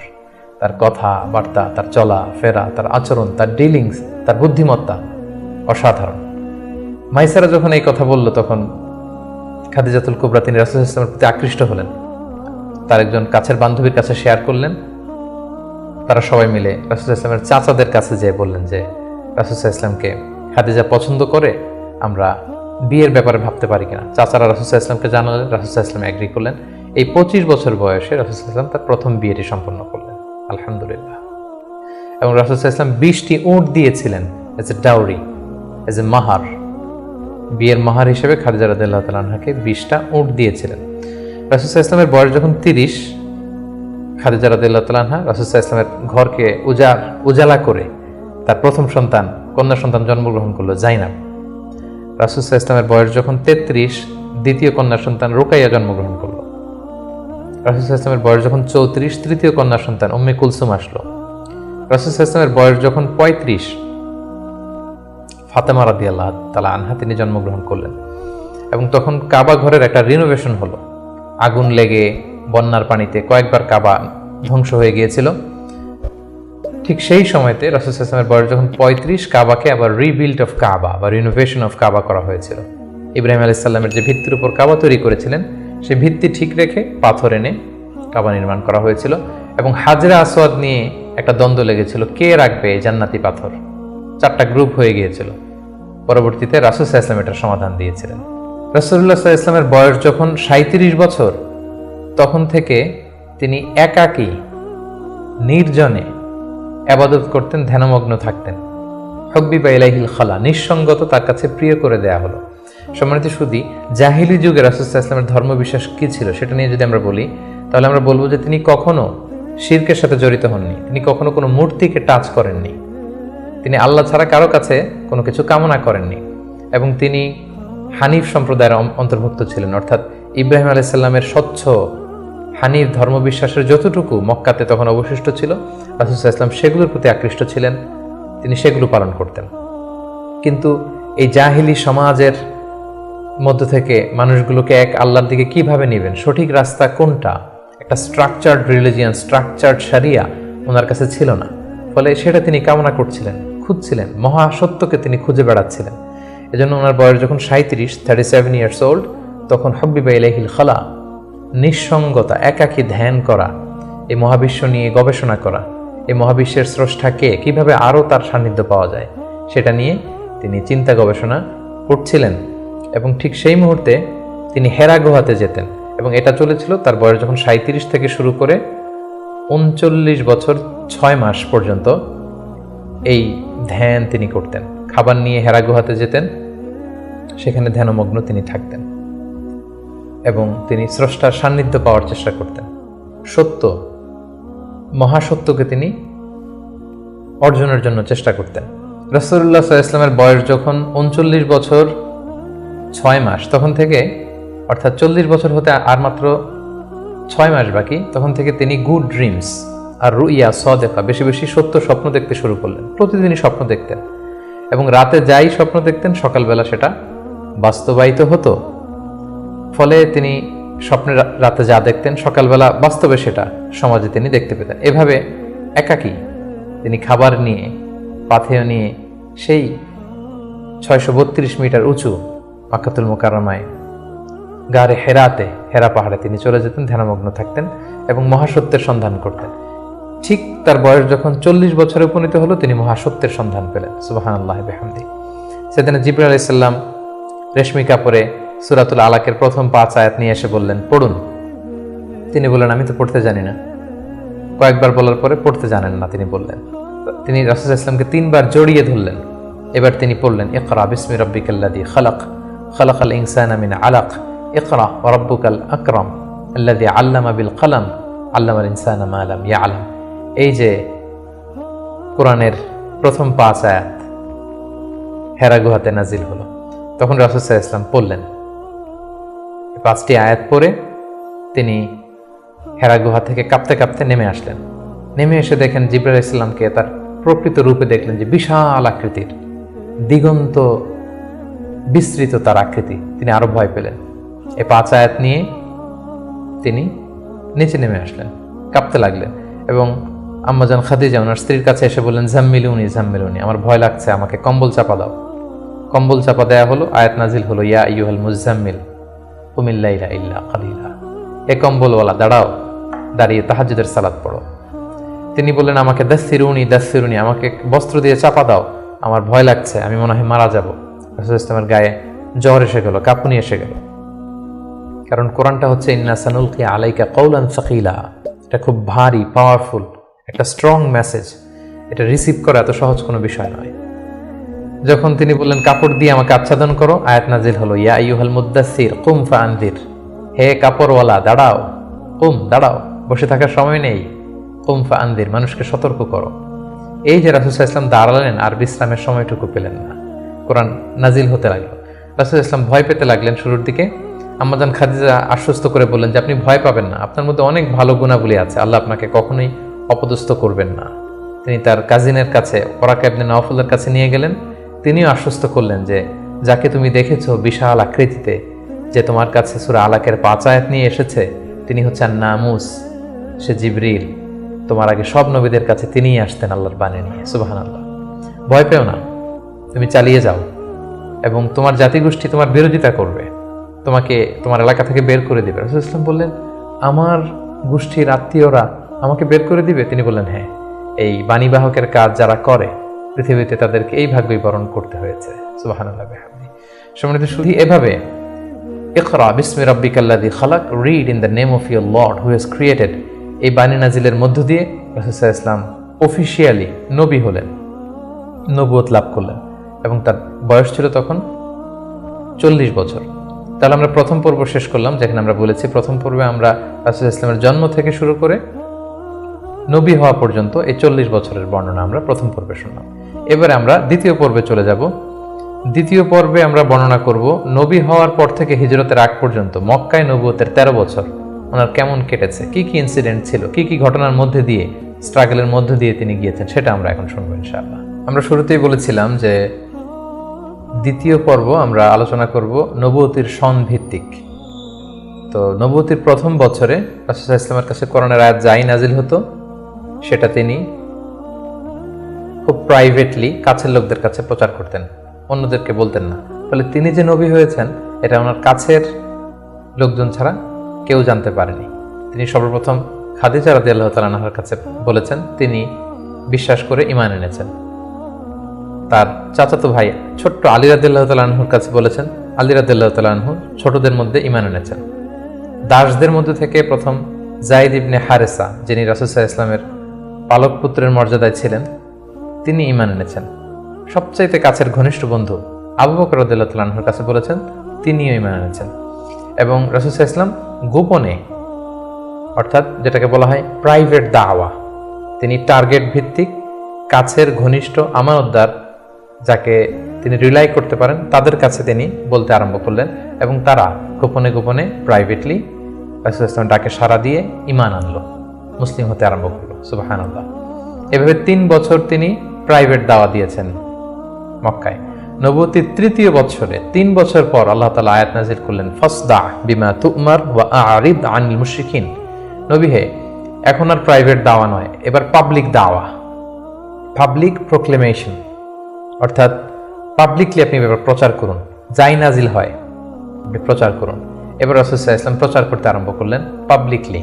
তিনি পাবলিকলি তাওহীদের দাওয়াত দিতে শুরু করলেন, রিসালাতের দাওয়াত দিতে শুরু করলেন, আখিরাতের দাওয়াত দিতে শুরু করলেন। যখনই তিনি পাবলিকলি দাওয়াত দিতে শুরু করলেন তখনই বিরোধিতা শুরু হলো, নানা ধরনের বাধা বিপত্তি আসতে শুরু করলো। তিনি পাহাড়ের চূড়ায় যেয়ে বললেন, হে মক্কাবাসী, হে আমার গোষ্ঠীর লোকেরা, আমি যদি বলি যে এই পাহাড়ের পেছনে একদল ঘোড়সাওয়ার আক্রমণ করার জন্য বসে আছে, বিশ্বাস করবে আমার কথা? সবাই বললো, হ্যাঁ অবশ্যই করব, কারণ মা জাররাবনা মিনকা ইল্লা সিদখান, আমরা জীবনে তো মুহাম্মদ তোমার কাছ থেকে কোনোদিন মিথ্যা বলতে শুনি নাই, তুমি যা বলবে তাই বিশ্বাস করব। তখন রাসূল সাল্লাল্লাহু আলাইহি ওয়াসাল্লাম বললেন, তাহলে জেনে রাখো, আমাকে যদি নবী হিসেবে না মানো, আখিরাতে যদি বিশ্বাস না করো, আল্লাহকে যদি একক একমাত্র রব হিসেবে না মানো, তোমাদের জন্য কঠিন শাস্তি অপেক্ষা করছে। একথা শুনে তারা মর্মাহত হলো, এবং রাসূল সাল্লাল্লাহু আলাইহি ওয়াসাল্লামের চাচা আবু লাহাব পাথর নিয়ে রাসূল সাল্লাল্লাহু আলাইহি ওয়াসাল্লামের প্রতি নিক্ষেপ করলেন। এবং তখনই সূরাতুল লাহাব নাজিল হলো। সূরাতুল লাহাব, তাব্বাত ইয়াদা আবি লাহাবি ওয়া তাব, ধ্বংস হোক, নিপাত যাক আবু লাহাবের 2 হাত। কিন্তু রাসূল সাল্লাল্লাহু আলাইহি ওয়াসাল্লাম থামলেন না, তিনি দাওয়াত দিতে লাগলেন। এবং মক্কার গরিব শ্রেণীর যেই লোকেরা আছে, কর্মচারী, শ্রমজীবী, খেটে খাওয়া মানুষ, দাস, তারা রাসূল সাল্লাল্লাহু আলাইহি ওয়াসাল্লামের দাওয়াতে সাড়া দিয়ে মুসলমান হতে লাগলো, তাদের সংখ্যা বাড়তে লাগলো, এবং তাদের উপর অত্যাচার আরম্ভ হয়ে গেল। নবুয়তির 5ম বৎসরে এই ক্ল্যাশ, এই সংঘাত মারাত্মক আকারে রূপ নিল। কোথাও বেলাল রাদিয়াল্লাহু তাআলা আনহুকে পিটিয়ে আহত করা হচ্ছে, কোথাও খাব্বাব রাদিয়াল্লাহু তাআলা আনহুকে, কোথাও খুবাইব রাদিয়াল্লাহু তাআলা আনহুকে, কখনো আম্মার ইবনে ইয়াসারকে, কখনো সুমাইয়া রাদিয়াল্লাহু তাআলা আনহাকে। তাদেরকে নানাভাবে নির্যাতন, অত্যাচার শুরু করা হলো। এবং উপায়ন্তর না দেখে নবুয়তির 5ম বছর রাসূল সাল্লাল্লাহু আলাইহি ওয়াসাল্লাম বললেন যে না, এভাবে অত্যাচারের মধ্য দিয়ে যাওয়া যায় না। আমি শুনেছি যে নাজ্জাশীর বাদশাহ, ইথিওপিয়াতে হাবাসাতে একজন বাদশাহ আছে, ইমামুন আদিল, এ জাস্ট কিং, তার কাছে কেউ নাকি অত্যাচারিত হয় না, তোমরা সেখানে হিজরত করো। নবুয়তির 5ম বৎসর একটা বিশাল সংখ্যক মুসলিম সাহাবী তারা আবিসিনিয়াতে হিজরত করলো। এবং এই বছরই পাপিষ্ঠ আবু জাহাল বর্ষার আঘাতে ইসলামের প্রথম নারী শাহিদা সুমাইয়া রাদিয়াল্লাহু তাআলা আনহাকে তিনি শহীদ করে দিয়েছিলেন, হত্যা করেছিলেন। এভাবে খুব কঠিন মুহূর্ত যখন যাচ্ছিল মুসলিমদের উপর, মুসলিমদের একটা অংশ আবিসিনিয়াতে হিজরত করলো। রাসূল সাল্লাল্লাহু আলাইহি ওয়াসাল্লাম অন্যান্যদেরকে নিয়ে কষ্ট সহ্য করেও মক্কাতে অবস্থান করলেন। ঠিক ওই মুহূর্তে একটা আশার বাণী নিয়ে আসলো আমির হামজা রাসূল সাল্লাল্লাহু আলাইহি ওয়াসাল্লামের চাচার ইসলাম গ্রহণ এবং ওমরে ফারুকের ইসলাম গ্রহণ। সুবহানাল্লাহ। তারা যখন ইসলাম ধর্ম গ্রহণ করলো তখন মক্কার কুরাইশ একটা নড়ে চড়ে বসলো, কারণ তারা তখন পাবলিকলি কয়েকজন একসাথে মিলে দুইটা লাইন করে মিছিল দিতে শুরু করলো, আল্লাহু আকবার আল্লাহু আকবার, তাকবীর দিতে দিতে তারা কাবা পর্যন্ত গেল। এবং এই দৃশ্য যখন মক্কার কাফিররা দেখলো তখন তারা বলতে আরম্ভ করলো, না, এটাকে যে কোনো মূল্যে থামাতে হবে। রাসূল সাল্লাল্লাহু আলাইহি ওয়াসাল্লামকে তারা প্রপোজ করলো, তুমি নারী চাও মুহাম্মদ, তোমাকে আরব্য সুন্দরী নারী এনে দেব, তুমি সম্পদ চাও সম্পদ দেব, ক্ষমতা চাও ক্ষমতা দেব, কিন্তু এই নতুন যেই দাওয়াত দিচ্ছ তুমি এটা বন্ধ করো। রাসূল সাল্লাল্লাহু আলাইহি ওয়াসাল্লাম বললেন, তোমরা যদি আমার ডান হাতে লাওয়াদাউ শামসা ফি ইয়ামিনি ওয়াল খামারা ফি ইয়াসারি, ডান হাতে যদি তোমরা সূর্য এনে দাও, বাঁ হাতে যদি আমাকে চাঁদ এনে দাও, তারপরেও এই দাওয়াত থেকে, আমার এই মিশন থেকে আমি এক চুল পরিমাণে পেছনে যাব না। এবার আবু জাহেল, উতবা, শাইবা, ওয়ালিদ ইবনে মুগীরা তারা সিদ্ধান্ত নিল, না, মুহাম্মদকে থামাতে হলে আমাদেরকে অন্য স্ট্র্যাটেজিতে যেতে হবে, তাদেরকে বয়কট করতে হবে। এবং তারা তখন প্রপোজ করলো যে আমরা বয়কট করব।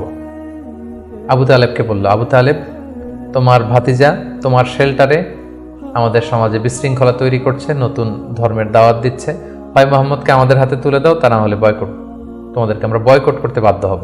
আবু তালেব বললেন যে না, পিতাহারা মাতাহারা মুহাম্মদকে আমি ছোটবেলা থেকে লালন পালন করেছি, আমার ভাতিজার কোনো ক্ষতি আমি হতে দিব না। তারা বয়কটের ঘোষণা দিল। তারা বলল, আমরা সবাই মিলে বানু হাশিমকে বয়কট করলাম, তোমাদের সাথে আমাদের কোনো বিবাহ হবে না, কোনো অর্থনৈতিক চুক্তি হবে না, আমরা কোনো পণ্য বিক্রি করব না, তোমাদের থেকে কিনবো না, কথা বলবো না, তোমাদেরকে বয়কট। 3 বছর শিয়াবে আবি তালেবে রাসূল সাল্লাল্লাহু আলাইহি ওয়াসাল্লামের চাচা এবং মুসলিমরা এই বয়কটের মধ্যে ছিলেন। প্রথম বছর তারা ছাগল পালতো, যেহেতু ছাগল জবাই করে খেয়েছে।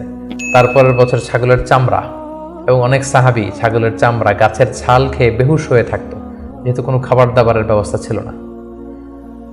ঠিক নবুয়তের 7ম বছরে এই বয়কট শুরু হলো 10ম বছর পর্যন্ত।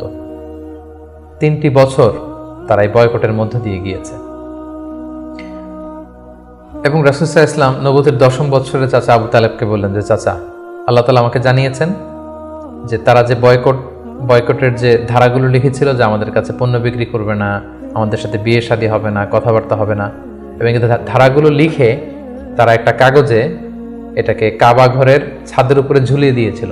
রাসূল সাল্লাল্লাহু আলাইহি ওয়াসাল্লাম বললেন যে, চাচা, আপনি তাদের কাছে যান, যে বলুন যে আল্লাহ তাআলা আমাকে জানিয়েছে উই পোকা এসে তাদের ধারার প্রতিটি কথা উই পোকা খেয়ে ফেলেছে, সেখানে শুধু আল্লাহ এই শব্দটা অবশিষ্ট আছে। আমি যদি নবী না হই তাহলে তো এটা আমার পক্ষে বলা সম্ভব না। আবু তালেব যে বললেন, শোনো, আমার ভাতিজা মুহাম্মদ বলেছে যে তোমাদের ধারার প্রতিটি কথা উই পোকা খেয়ে ফেলেছে, যেটা তোমরা কাবা ঘরে লটকে রেখেছো গত 3 বছর, যাও যেয়ে দেখো। যদি দেখো মুহাম্মদ যা জানিয়েছে এটা মিথ্যা, তাহলে মুহাম্মদকে তোমাদের হাতে তুলে দেবো, আর যদি সত্য হয় তাহলে এই বয়কট তোমরা ভেঙে দিতে হবে। তারা যে তাই দেখলো, রাসূল সাল্লাল্লাহু আলাইহি ওয়াসাল্লাম যেমনটি বলেছেন, কোনো লেখা সেই নথিপত্রে নেই, শুধু আল্লাহ নামটি ছাড়া। এটা দেখে তাদের কারো কারোর মধ্যে ভয় আসলো যে না, এতটা আমাদের আত্মীয়, এরা একই বংশের লোক, একই সমাজের লোক, এটা করা ঠিক হবে না। নবুয়তের 10ম বছর এই বয়কটকে তারা উঠিয়ে নিল। কিন্তু তার চেয়েও দুঃখজনক ঘটনা আমাদের জন্য সামনে অপেক্ষা করছে। সেটা হচ্ছে নবুয়তের 10ম বছর রাসূল সাল্লাল্লাহু আলাইহি ওয়াসাল্লামের এই চাচা আবু তালেব ইন্তেকাল করলো, যিনি রাসূল সাল্লাল্লাহু আলাইহি ওয়াসাল্লামকে পলিটিক্যাল শেল্টার দিতেন, এবং রাসূল সাল্লাল্লাহু আলাইহি ওয়াসাল্লামকে ঘরে যিনি শক্তি যোগাতেন, সাহস যোগাতেন এবং ফিনান্সিয়াল সাপোর্ট দিতেন, তার সেই প্রিয়তমা স্ত্রী খাদিজা রাদিয়াল্লাহু তাআলা আনহা নবুয়তের 10ম বছরে চাচার ইন্তেকালের 6 মাস পরে ইন্তেকাল করলেন। রাসূল সাল্লাল্লাহু আলাইহি ওয়াসাল্লাম তখন সাউদা বিনতে জামাআ রাদিয়াল্লাহু তাআলা আনহাকে বিয়ে করলেন। আয়েশা রাদিয়াল্লাহু তাআলা আনহার সাথে বিয়ের কন্ট্রাক্ট অর্থাৎ আকদ হলো, কিন্তু সংসার শুরু হয়নি। কিন্তু এখন তো রাসূল সাল্লাল্লাহু আলাইহি ওয়াসাল্লামকে বাঁচানোর মতো কেউ নেই, শেল্টার দেওয়ার মতো কেউ নেই। এখন তো যে কেউ রাসূল সাল্লাল্লাহু আলাইহি ওয়াসাল্লামের উপর অ্যাটাক করতে পারে। তাই রাসূল সাল্লাল্লাহু আলাইহি ওয়াসাল্লাম পাশের শহর টুইন সিটি তায়েফে চলে গেলেন। তায়েফের লোকদেরকে দাওয়াত দিলেন। নবুয়তের 10ম বছরেই তিনি তায়েফে চলে গেলেন। কিন্তু আমরা তায়েফের ঘটনা জানি। To make the long story short, সেখানে তিনি রিজেক্টেড হলেন, পাথর মারা হলো, রক্তাক্ত হয়ে তিনি ফিরে আসলেন এক খেজুর বাগানের ভেতরে। ফজরের সময় তিনি যখন তেলাওয়াত করছিলেন, একদল জিন যাচ্ছিল এবং তারা রাসূল সাল্লাল্লাহু আলাইহি ওয়াসাল্লামের কণ্ঠের তেলাওয়াত শুনে জিন জাতি ঈমান এনে ফেলল। আল্লাহ তাআলা বুঝাতে চাইলেন, নবী হে, মক্কায় নির্যাতিত হয়ে তায়েফে গিয়েছেন, তায়েফে রক্তাক্ত হয়েছেন, রিজেক্টেড হয়েছেন, তায়েফের লোকের আপনার কথা শুনেনি, কিন্তু অদৃশ্য জগতের এক জাতি, জিন জাতি, আপনার এই কথা শুনে ঈমান এনে মুসলমান হয়ে গিয়েছে। সুবহানাল্লাহ। তায়েফে যখন তিনি রিজেক্টেড হলেন, এবার তিনি কোথায় যাবেন? মক্কাতে আসলে এখানে মৃত্যু অপেক্ষা করছে। তায়েফে তিনি আশ্রয় পেলেন না। এবার তিনি মক্কার অনতি দূরে দাঁড়িয়ে একজন লোককে পাঠালেন যে যাও, যে বলো যে কেউ কি নেই আমাকে শেল্টার দিবে। আমার তো এটা আমার শেকড়, জন্মভূমি, আমার বাবা দাদা সবাই এ এলাকার, আমার স্মৃতি, শৈশব কৈশোর সব এখানে। আমি তো তোমাদের সাথে কোনো খারাপ আচরণ কখনো করিনি, কাউকে ঠকাইনি, আমাকে থাকবার জন্য কি কেউ আশ্রয় দিবে না? কেউ তখন আবু জাহেল, উতবা, সাইবার ভয়ে রাসূল সাল্লাল্লাহু আলাইহি ওয়াসাল্লামকে আমান বা সিকিউরিটি দিতে রাজি হলো না। একজন লোক ছাড়া, তিনি হচ্ছেন মুতঈম ইবনে আদি। যদিও সে মুশরিক, কিন্তু রাসূল সাল্লাল্লাহু আলাইহি ওয়াসাল্লামকে শেল্টার বা আমান দেওয়ার জন্য রাজি হলো। আল্লাহর মেহেরবানি, এই মুশরিক মুতঈম ইবনে আদির শেল্টারে রাসূল সাল্লাল্লাহু আলাইহি ওয়াসাল্লাম মক্কায় ঢুকলেন, তাওয়াফ করলেন, মক্কায় থাকতে আরম্ভ করলেন। কিন্তু মক্কার পরিবেশ পরিস্থিতি মোটেও রাসূল সাল্লাল্লাহু আলাইহি ওয়াসাল্লামের অনুকূলে নয়। রাসূল সাল্লাল্লাহু আলাইহি ওয়াসাল্লাম খুব কষ্টে দিনাতিপাত করতে লাগলেন। কিছুদিন আগে চাচা হারিয়েছেন, ঘরের স্ত্রী খাদিজা রাদিয়াল্লাহু তাআলা আনহাকে হারিয়েছেন, তায়েফে যে নির্যাতিত হয়েছেন, ডানে বায়ে সামনে পেছনে সাহস জোগানোর মতো কেউ নেই। রাসূল সাল্লাল্লাহু আলাইহি ওয়াসাল্লামের হৃদয়টা ভেঙে চুরমার খান খান। ঠিক সে মুহূর্তে নবুয়তির 11তম বৎসরে রাসূল সাল্লাল্লাহু আলাইহি ওয়াসাল্লামের হৃদয়টাকে আনন্দ দিয়ে ভরে দেবার জন্য স্পেশাল মিটিংয়ে রাসূল সাল্লাল্লাহু আলাইহি ওয়াসাল্লামকে ডেকে নিলেন আল্লাহ তাআলা তার আরশে। আল্লাহ তাআলা নাজিল করলেন, সুবহানাল্লাযী আসরা বিআবদিহি লাইলাম মিনাল মাসজিদিল হারাম ইলাল মাসজিদিল আকসা। তিনি মসজিদে হারাম থেকে এক রাত্রিবেলা রাসূল সাল্লাল্লাহু আলাইহি ওয়াসাল্লামকে জিবরাইল আলাইহিস সালামের মারফত তিনি মসজিদে আকসায় নিলেন। সেখান থেকে 7 আকাশ ভ্রমণ করিয়ে আল্লাহর আরশে নিয়ে গেলেন। সুবহানাল্লাহ। সেখানে সালাত ফরজ করা হলো। রাসূল সাল্লাল্লাহু আলাইহি ওয়াসাল্লামের সাথে একান্তে আল্লাহ তাআলা কথোপকথন করলেন, রাসূল সাল্লাল্লাহু আলাইহি ওয়াসাল্লামের মন ভালো করে দিলেন। মেরাজ থেকে তিনি ফিরে আসলেন, কিন্তু এখন যাবেন কোথায়? মক্কায় তো থাকার পরিবেশ নেই। তখন তিনি ওনার গ্লোবাল নেভিগেশন এটা বাড়ানোর জন্য ট্রাই করলেন যে ফরেন লোক আমি পাই কিনা, যে বিদেশে কোথাও যেয়ে থাকা যায় কিনা প্রবাসে। রাসূল সাল্লাল্লাহু আলাইহি ওয়াসাল্লাম তখন হজের মৌসুমটাকে বেছে নিলেন, কারণ হজে মক্কায় হাজার হাজার লোক চারদিক থেকে আসতো এবং হজের মৌসুমগুলোতে আবু জাহেল, উতবা, সাইবা, ওয়ালিদ ইবনে মুগীরা তারা মক্কায় প্রবেশের যে প্রধান ফটক বা গেটে সেখানে দাঁড়িয়ে হাজিদেরকে বলতো, খবরদার, মক্কার যেখানে মনে চায় যাও, মানাসিকুল হজ পালন করো, কিন্তু মক্কায় একজন পাগল আছে, তার নাম মুহাম্মদ, তার কাছে যেও না, সে এমন কথা বলবে তোমাকেও পাগল বানায় ফেলবে। আমরা জানি যে আল ইনসানু হারিসুন আলা মা মুনিআ, মানুষকে যেটা থেকে বারণ করা হয় মানুষের সেটার ব্যাপারে আগ্রহ থাকে বেশি। সবাই তখন মক্কায় যে খুঁজতে আরম্ভ করলো যে কে এই মুহাম্মদ। যারাই রাসূল সাল্লাল্লাহু আলাইহি ওয়াসাল্লামের কাছে আসতো, রাসূল সাল্লাল্লাহু আলাইহি ওয়াসাল্লাম তাদেরকে আল্লাহ নাজিল করা কোরআন তেলাওয়াত শোনায় দিতেন এবং রাসূল সাল্লাল্লাহু আলাইহি ওয়াসাল্লামের কণ্ঠে কোরআন তেলাওয়াত শুনে এরকম অনেক ভিনদেশী মুসলমান হয়ে গিয়েছিল। সুবহানাল্লাহ। কিন্তু রাসূল সাল্লাল্লাহু আলাইহি ওয়াসাল্লামের তো একটা সেটেলমেন্ট লাগবে। কোথায় যাবেন তিনি? তিনি মিনাতে এবং আকাবাতে খুঁজতে আরম্ভ করলেন। নবুয়তির 11তম বৎসরে খুঁজতে খুঁজতে হঠাৎ মিনার একটা টেন্টে, তাঁবুতে তিনি ঢুকলেন। 6 জন লোক সেখানে বসা। রাসূল সাল্লাল্লাহু আলাইহি ওয়াসাল্লাম জিজ্ঞেস করলেন, তোমরা কারা? তারা বলল, আমরা খাজরাজ গোষ্ঠীর মানুষ, ইয়াসরিব আমাদের বাড়ি। মদিনার পুরো নাম ছিল ইয়াসরিব। তাদের সংখ্যা ছিল মাত্র 6 জন। সুবহানাল্লাহ। আসলে পৃথিবীতে যত বড় কাজ হয়েছে, যত বিপ্লব হয়েছে, এগুলো কিন্তু হয়েছে সামান্য কয়েকজন লোক থেকে শুরু হয়েছে, পরে একটা বিপ্লবের রূপ নিয়েছে। এই যে দেখেন ইমানের বীজ আল্লাহ তাআলা কিভাবে এই 6 জন লোকের মাধ্যমে মদিনাতে পৌঁছাবে। রাসূল সাল্লাল্লাহু আলাইহি ওয়াসাল্লাম বললেন, তোমরা খাজরাজের 6 জন? কোন খাজরাজ, কোন ইয়াসরিব? ওই যে ইয়াসরিবের পাশে ইহুদিরা বাস করে? তারা বললেন হ্যাঁ। রাসূল সাল্লাল্লাহু আলাইহি ওয়াসাল্লাম বললেন, তোমাদের কি কিছু সময় হবে, আমি তোমাদের কিছু শোনাবো? তারা বললেন হ্যাঁ, শোনান। রাসূল সাল্লাল্লাহু আলাইহি ওয়াসাল্লাম কোরআনের আয়াত তেলাওয়াত করলেন। তারা যতই শুনতে লাগলো অভিভূত হতে লাগলো, মোহিত হতে লাগলো। রাসূল সাল্লাল্লাহু আলাইহি ওয়াসাল্লামের হাতে হাত রেখে শাহাদা পড়ে তারা মুমিন হয়ে গেল এবং রাসূল সাল্লাল্লাহু আলাইহি ওয়াসাল্লাম বললেন, যাও, তোমরা এই কোরআনের কথা, আমি যে নবী, আমি যে শেষ নবী, এই কথা তোমাদের লোকালয়ে, তোমাদের জনপদে যেয়ে তোমরা বলো। এবং তারা যে ইয়াসরিবে ফিরে যে আরো 6 জনকে নিয়ে পরের বছর আসলো, নবুতির 12তম বৎসর। রাসূল সাল্লাল্লাহু আলাইহি ওয়াসাল্লাম খুঁজে খুঁজে হাজীদের তাঁবু খুঁজে খুঁজে সেই 12 জনের তাঁবুতে গেলেন এবং তারা 12 জন রাসূল সাল্লাল্লাহু আলাইহি ওয়াসাল্লামের হাতে হাত রেখে একটা শপথ করেছিলেন। এটাকে বলা হয় বাইআতুল আকাবা আল উলা, আকাবার প্রথম শপথ। মিনার পাশেই যে পাহাড় বেষ্টিত এরিয়া, এটাকে আকাবা বলে। এই আকাবার প্রথম শপথে 12 জন তারা রাসূল সাল্লাল্লাহু আলাইহি ওয়াসাল্লামের হাতে হাত রেখে শপথ করলো যে নবী, আপনি যা বলেন আমরা তাই শুনবো, আপনি যে আদেশ দেন সেটাই আমরা মাথা পেতে নেব। রাসূল সাল্লাল্লাহু আলাইহি ওয়াসাল্লাম খুশি হলেন, তার হৃদয়ে আশার সঞ্চার হলো যে না, হয়তো ইয়াসরিবে আমি চলে যেতে পারবো। এবং এই 12 জনকে সাথে করে রাসূল সাল্লাল্লাহু আলাইহি ওয়াসাল্লাম মক্কার একজন নমুসলিম সাহাবীকে পাঠালেন, যার নাম হচ্ছে মুসআব। বললেন যে মুসআব, তুমি অন বিহাফ অফ মি কোরআনের আয়াতগুলো, ইসলামের যে বিধানগুলো এসেছে এগুলো এই 12 জনের সাথে তুমি ইয়াসরিবে চলে যাও as a brand ambassador of Islam. ইসলামের প্রথম অ্যাম্বাসেডর হিসেবে তিনি মক্কা থেকে মদিনায় গিয়েছিলেন। এবং মুসআব ছিলেন খুব ড্যাশিং চেহারার একজন সাহাবী।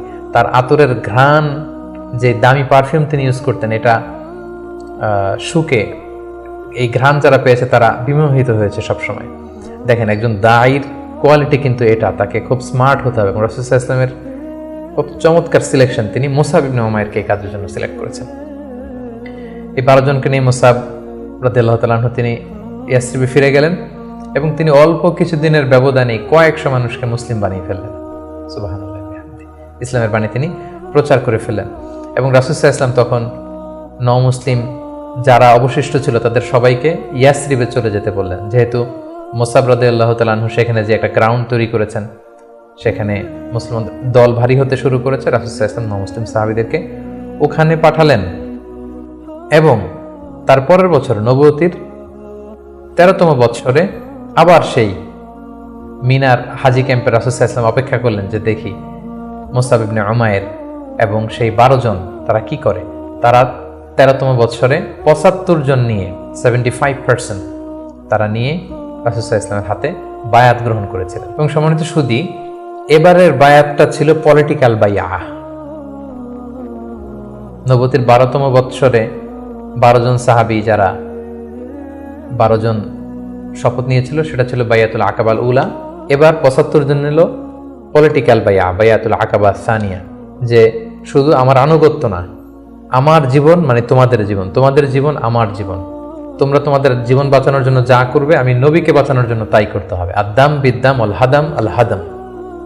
তারা পলিটিক্যাল বাইয়া আনিল এবং রাসূল সাল্লাল্লাহু আলাইহি ওয়াসাল্লামকে বলল যে ইয়া রাসূলুল্লাহ, আপনার জন্য আমাদের জীবন কুরবান। The land of Yasrib is completely ready for you. We just waiting for your arrival. আমরা আপনার আগমনের, শুভাগমনের অপেক্ষায়, আপনি আসুন, আমরা আপনাকে সাপোর্ট দেব, আমরা সেখানে ইসলামী সাম্রাজ্য গড়ে তুলব।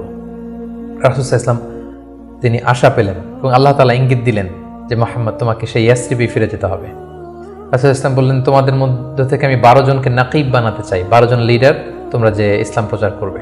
তারা গেল এবং ঠিক এই বাইআতুল আকাবা সানিয়ার 2.5 মাস পরে রাসূলুল্লাহ সাল্লাল্লাহু আলাইহি ওয়াসাল্লাম হিজরত করলেন। হিজরতের ব্যাপারে আমরা আমার বিভিন্ন আলোচনাতে আমরা সেখানে ফুটিয়ে তুলেছি। আজকের এই পর্বে, যেহেতু এটা একটা সংক্ষিপ্ত পর্ব এবং এক পর্বে আমরা পুরো জীবনীকে কভার করতে চাচ্ছি, আমরা হিজরত নিয়ে বিস্তারিত আলোচনা করতে পারছি না। প্রিয় সুধী, এবার আমরা রাসূল সাল্লাল্লাহু আলাইহি ওয়াসাল্লামের জীবনীর 3য় পর্ব বা 3য় ভাগ শুরু করব, যেটা আমরা বলেছিলাম হিজরতের পর থেকে শুরু করে ইন্তেকাল পর্যন্ত। রাসূল সাল্লাল্লাহু আলাইহি ওয়াসাল্লাম হিজরত করে সেদিন আবু বকর রাদিয়াল্লাহু তাআলা আনহুকে নিয়ে মদিনায় আসলেন। মদিনাবাসী আনন্দিত, উচ্ছ্বসিত, উদ্বেলিত রাসূল সাল্লাল্লাহু আলাইহি ওয়াসাল্লামকে পেয়ে। রাসূল সাল্লাল্লাহু আলাইহি ওয়াসাল্লাম প্রথমে এসেই কোবা একটা এলাকা আছে, কোবা পল্লীতে তিনি কয়েকদিন থাকলেন এবং সেখানে একটা ছোট্ট মসজিদ নির্মাণ করলেন। তারপর তিনি মদিনাতে গেলেন। আসলে জায়গাটা ছিল ইয়াসরিব, তিনি যে জায়গাটার নাম পরিবর্তন করে মাদিনা করলেন, মাদিনাতুন নবী বা তাইবা, পবিত্র নগরী। সেখানে যে ইয়াসরিবে যেও তিনি একটি মসজিদ প্রতিষ্ঠা করলেন, যে মসজিদটা হচ্ছে মসজিদে নববী, নবীর প্রতিষ্ঠিত মসজিদ। এবং এই মসজিদে তিনি 10 বছর ইমামতি করেছেন। এই মসজিদটাই ওনার সবকিছু ছিল। ফরেন ডেলিগেশন আসলে এখানে দেখা করতেন, এখানে তিনি আহলে সুফাদেরকে শিক্ষা দিতেন। এটাই ইউনিভার্সিটি ছিল, এটাই হাইকোর্ট, এটাই সুপ্রিম কোর্ট। এখানে বিচার কার্য পরিচালনা করতেন, এখান থেকে তিনি সামরিক অভিযানগুলো পরিচালনা করতেন। মদিনাতে তিনি এসে দেখলেন যে মদিনাতে হিজরত করা সাহাবারা, মদিনায় যারা মুসলিম হয়েছে তারা, তার মানে মুসলিম একটা কমিউনিটি। আবার দেখলেন কিছু মুশরিক কমিউনিটি আছে যারা এখনো মুসলিম হয়নি। আবার তিনি দেখলেন যে ইহুদিদের একটা কমিউনিটি আছে, তিন দিকে তারা থাকে। তাদের তিনটা গোত্র, বনু কাইনুকা, বনু নাদির, বনু কুরাইদা।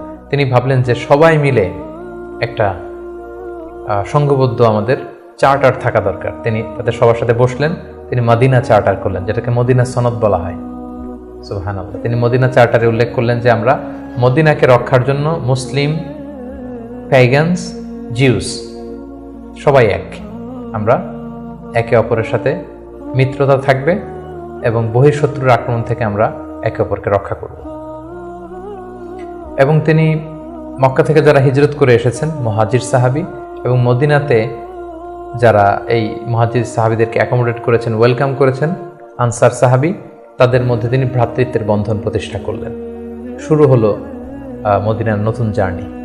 প্রথম বছরে অর্থাৎ প্রথম হিজরিতে তিনি এই কাজগুলো করলেন। দ্বিতীয় হিজরিতে একটা সিগনিফিক্যান্ট ঘটনা ঘটলো, সেটা হচ্ছে কেবলা চেঞ্জ করে দেয়া হলো।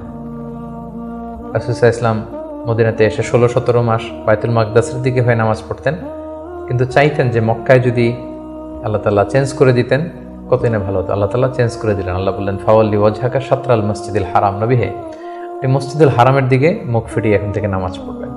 এটা দ্বিতীয় হিজরির ঘটনা। দ্বিতীয় হিজরির সবচাইতে গুরুত্বপূর্ণ ইনসিডেন্ট হচ্ছে দ্য ব্যাটল অফ বাদর, গজওয়াতুল বাদর, বদরের যুদ্ধ। কারণ কুরাইশরা তো তারা দেখলো যে না, মুহাম্মদ হাতছাড়া হয়ে গেল, সব মুসলিমরা হাতছাড়া হয়ে গেল, তাদেরকে তো সহজে ছেড়ে দেওয়া যায় না। তখন একটা যুদ্ধ হলো, বিশাল যুদ্ধ।